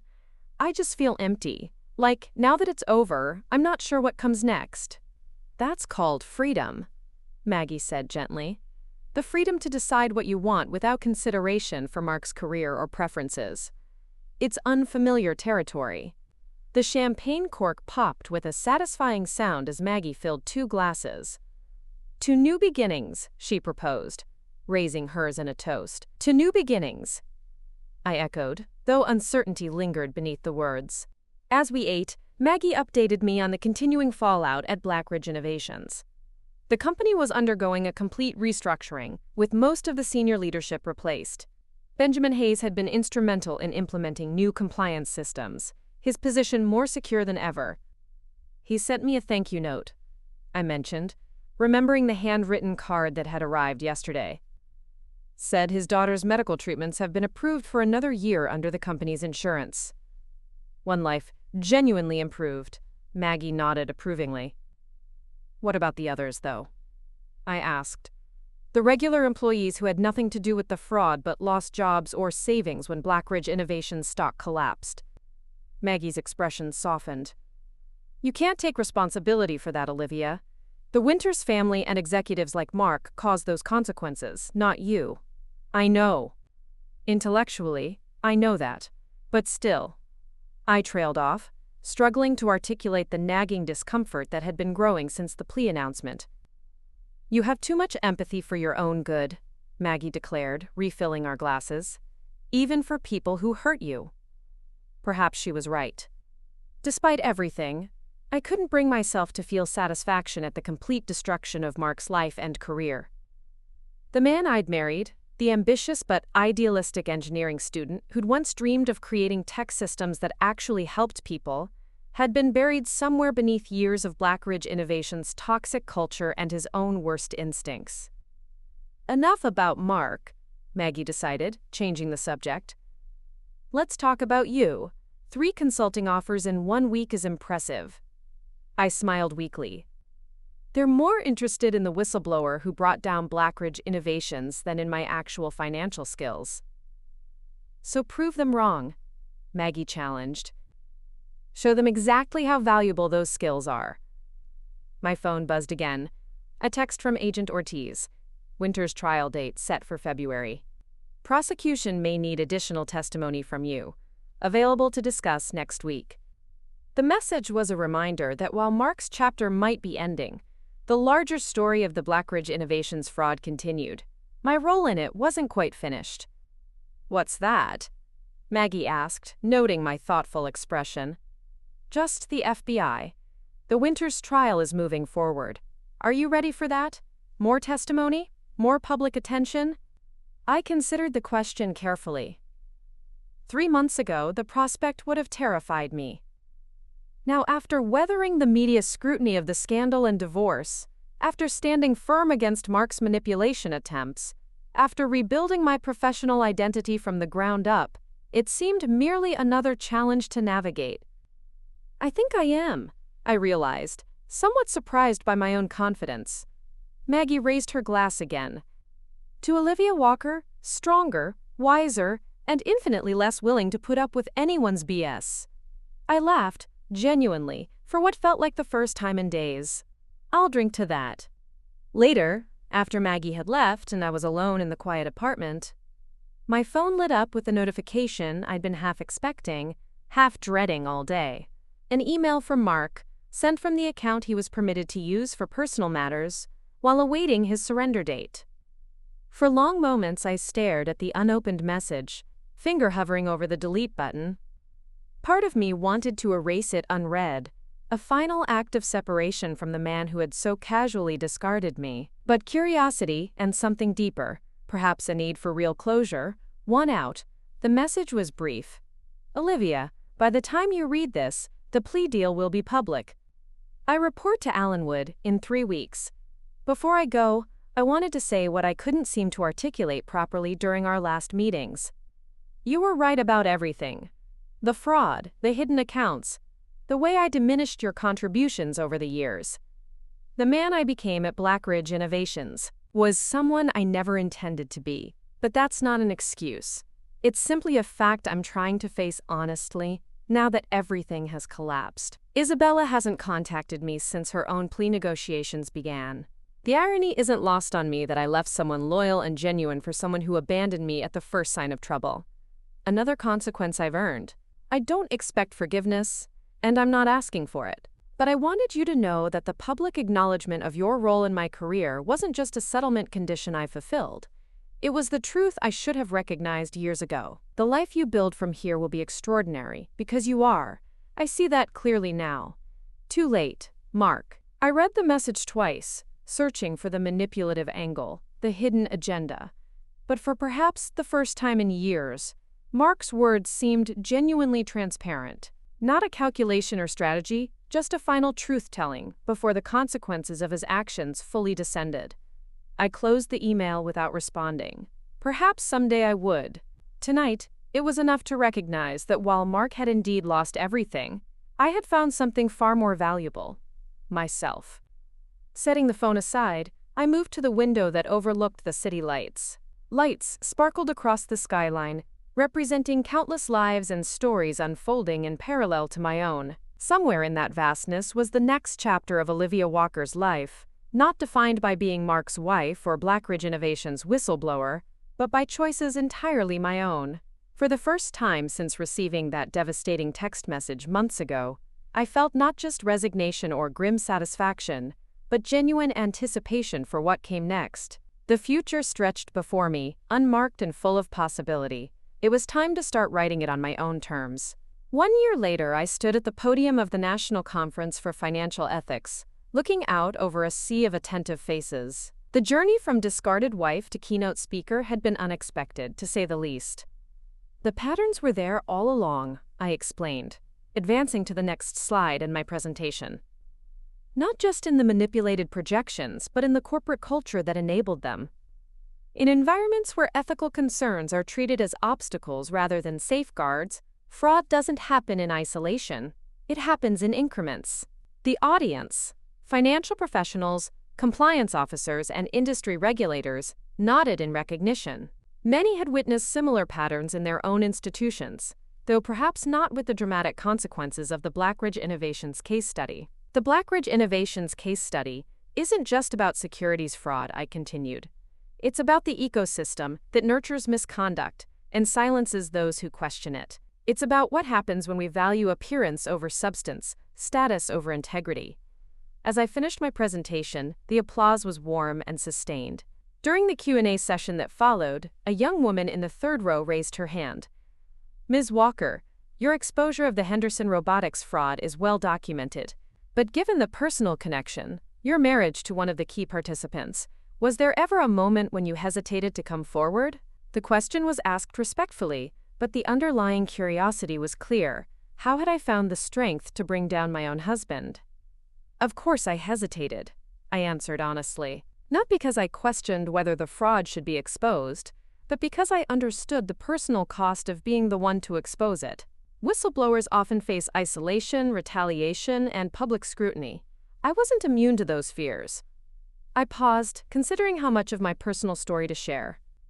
Over the past year, I'd learned to balance transparency with appropriate boundaries. What ultimately compelled me to act wasn't just anger at my ex-husband's betrayal, though many media narratives framed it that way. It was the realization that thousands of investors, real people with retirement funds and college savings, would suffer tangible harm from this deception. Once I understood the scope of the fraud, remaining silent wasn't an option. The session concluded with thoughtful discussion about creating corporate environments where ethical concerns could be raised without fear of retaliation. As attendees gathered their materials, Benjamin Hayes approached the podium, his expression warm. "Excellent presentation, Olivia," he said. "You managed to make compliance sound almost exciting." I laughed. The highest compliment a compliance officer could give. In the years since the Blackridge Innovations scandal, Hayes and I had developed a genuine friendship. As Blackridge Innovations' new ethics and compliance director, he had implemented significant reforms, many based on recommendations from my consulting work. "How's the family?" I asked as we walked toward the networking reception. "Thriving," he replied with evident relief. "Amy's latest treatments are showing real progress, and with the new health insurance protocols we've implemented, other employees with chronic conditions are finally getting proper coverage." It was outcomes like these, tangible improvements in people's lives, that had helped me reconcile with the aftermath of the Blackridge Innovations exposure. While the scandal had indeed cost jobs and shareholder value in the short term, the restructured company that emerged was fundamentally healthier and more ethical. "And you?" Hayes asked. "Marcus mentioned your consulting firm is expanding." "Just hired 2 new analysts," I confirmed. "Turns out there's significant demand for experts in detecting financial manipulation." Who knew? After the reception, I returned to my hotel room to find several messages waiting. The first was from Maggie. A selfie of her holding up a magazine with my firm featured in an article about financial watchdogs reshaping Wall Street. The second was from Marcus, confirming dinner plans for when I returned to the city. The third was unexpected, an email notification from the federal prison email system. Mark, reaching out for the first time in 6 months. I hesitated before opening it, my finger hovering over the screen. Our last communication had been brief and pragmatic, his acknowledgement of some final divorce paperwork that required his signature. Since then, silence. Finally, curiosity won out. "Olivia, I saw the announcement about your keynote at the ethics conference. It seems inadequate to say I'm proud of you, given everything, but it's true nonetheless. My time here has been clarifying in ways I never expected. The man I became at Blackridge Innovations, ambitious at any cost, willing to compromise principles for status, was someone I once swore I'd never become. Somehow, the transformation happened so gradually I didn't recognize it until everything collapsed. I'm working with the inmate education program now, teaching basic financial literacy. These men have made mistakes, as I did, but many are trying to rebuild lives on better foundations. There's a certain symmetry to it that feels right. The winter's trial coverage has been everywhere. Isabella's testimony was particularly revealing about her father's long history of market manipulation. I was just another useful pawn in their operations, though that doesn't excuse my willing participation once I understood what was happening. I don't expect a response to this message. I just wanted you to know that the work you're doing matters, not just in exposing fraud, but in helping create systems where ethical voices aren't silenced. The settlement acknowledgement of your contributions to my career was the minimum you deserved, not the maximum. I see that clearly now. Be well, Mark. I set the phone down, processing emotions too complex to immediately name. There was no manipulation in his words, no attempt to elicit sympathy or rekindle connection. Just a recognition of reality, and perhaps a genuine attempt at amends. My phone rang, pulling me from reflection. It was Gloria Harrington, Blackridge Innovations HR Director, who had become another unexpected ally in the aftermath of the scandal. Olivia, I hope I'm not interrupting your conference. Not at all, just finished my presentation. Wonderful. I wanted to update you personally. The board approved the whistleblower protection policies we discussed. The anonymous reporting system goes live next month, with direct oversight from Hayes' department. That's excellent news, I replied, genuinely pleased. This had been one of my key recommendations as a consultant, creating mechanisms for employees to report concerns without fear of retaliation. They're calling it the Walker Protocol, Gloria added. Seemed fitting given your role in exposing the Henderson robotics fraud. After the call ended, I stood at the hotel window, looking out over the city lights. So much had changed in a single year.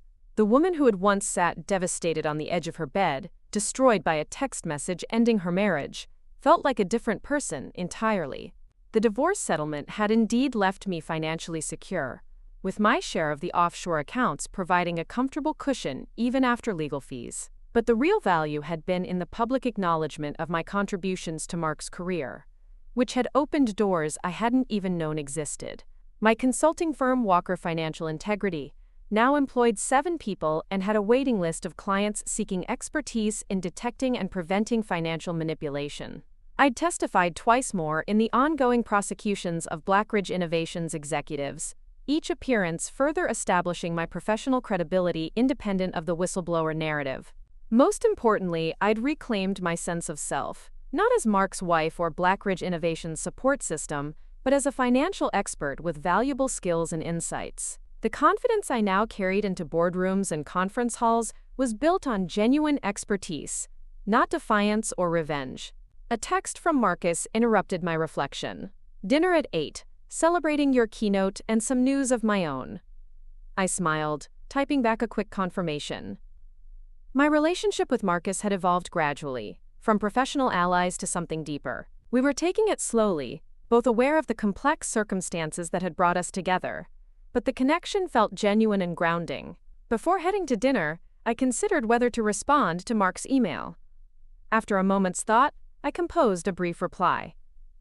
Mark, thank you for your message. I'm glad to hear you're finding meaning in the education program. The ethics conference was indeed a positive experience, particularly connecting with other professionals working to create more transparent financial systems. I hope you continue to find clarity during this time, Olivia. Not warm, not cold, just honest. The same quality I now insisted on in all areas of my life. As I gathered my things for dinner, I caught my reflection in the hotel mirror. The woman looking back bore little resemblance to the one who had discovered her husband's betrayal a year ago. This Olivia stood straighter, her eyes clearer, her expression confident in a way that came from within rather than being defined by someone else's perception. He had left me for someone he thought was better, someone with connections and status that would advance his ambitions. In doing so, he'd lost everything: his freedom, his reputation, his wealth, his future in finance. But I had gained something far more valuable than material assets or professional status. I had gained myself, undiminished, unbowed, and finally seen for exactly who I was. Mary estoy. As I stepped into the evening air, I felt not the grim satisfaction of revenge completed, but the quiet confidence of a woman who had faced betrayal and emerged stronger. The story that had begun with a devastating text message had evolved into something unexpected. Not just the downfall of the man who had underestimated me, but the rise of the woman who had finally recognized her own worth. It was with this profound sense of self that, 6 months later, an opportunity arose that would close the loop on my entire journey. My consulting firm, Walker Financial Integrity, had grown exponentially, now recognized as a leader in due diligence for tech acquisitions. We were approached by a major venture capital fund seeking expertise in assessing a struggling startup. The target company was called Innovate Solutions, a once promising venture that had been mismanaged and was teetering on the brink of collapse. During our initial deep dive, as I reviewed the company's convoluted financial history and recent investment rounds, my eyes snagged on a familiar name in the cap table, listed as the primary founder and CEO, Isabella Winters. The very startup heiress Mark had left me for. Innovate Solutions, it turned out, was her pet project, a company she'd founded after leaving Blackridge Innovations with her family's seed money, aiming to prove her own entrepreneurial prowess. But it was bleeding cash, riddled with the same kind of opaque accounting practices I now specialized in uncovering. I presented my findings to the VC fund. Innovate Solutions was a mess, but with aggressive restructuring and a complete overhaul of its leadership and financial systems, it could be salvaged.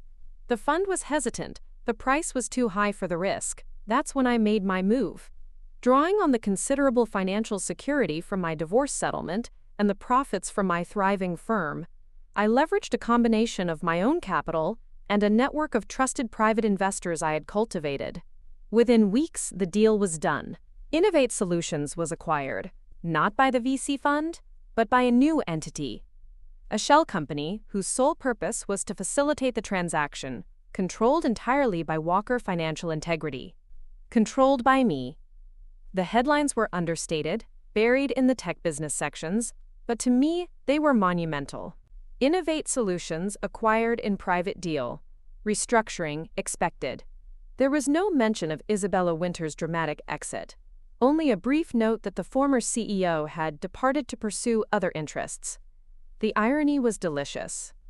Mark had left me for a startup heiress, believing she was his ticket to a better world. Too bad I bought her company last week. It wasn't revenge. It was simply the ultimate consequence of underestimating Olivia Walker. The story that had begun with a devastating text message had culminated not in bitterness, but in an unforeseen triumph, built entirely on my own terms. My name, once whispered in the shadow of my husband's ambition, now stood alone, signifying integrity, expertise, and undeniable power. Up next, you've got 2 more standout stories right on your screen. If this one hit the mark, you won't want to pass these up. Just click and check them out. And don't forget to like, subscribe, and turn on the notification bell so you don't miss any upload from us.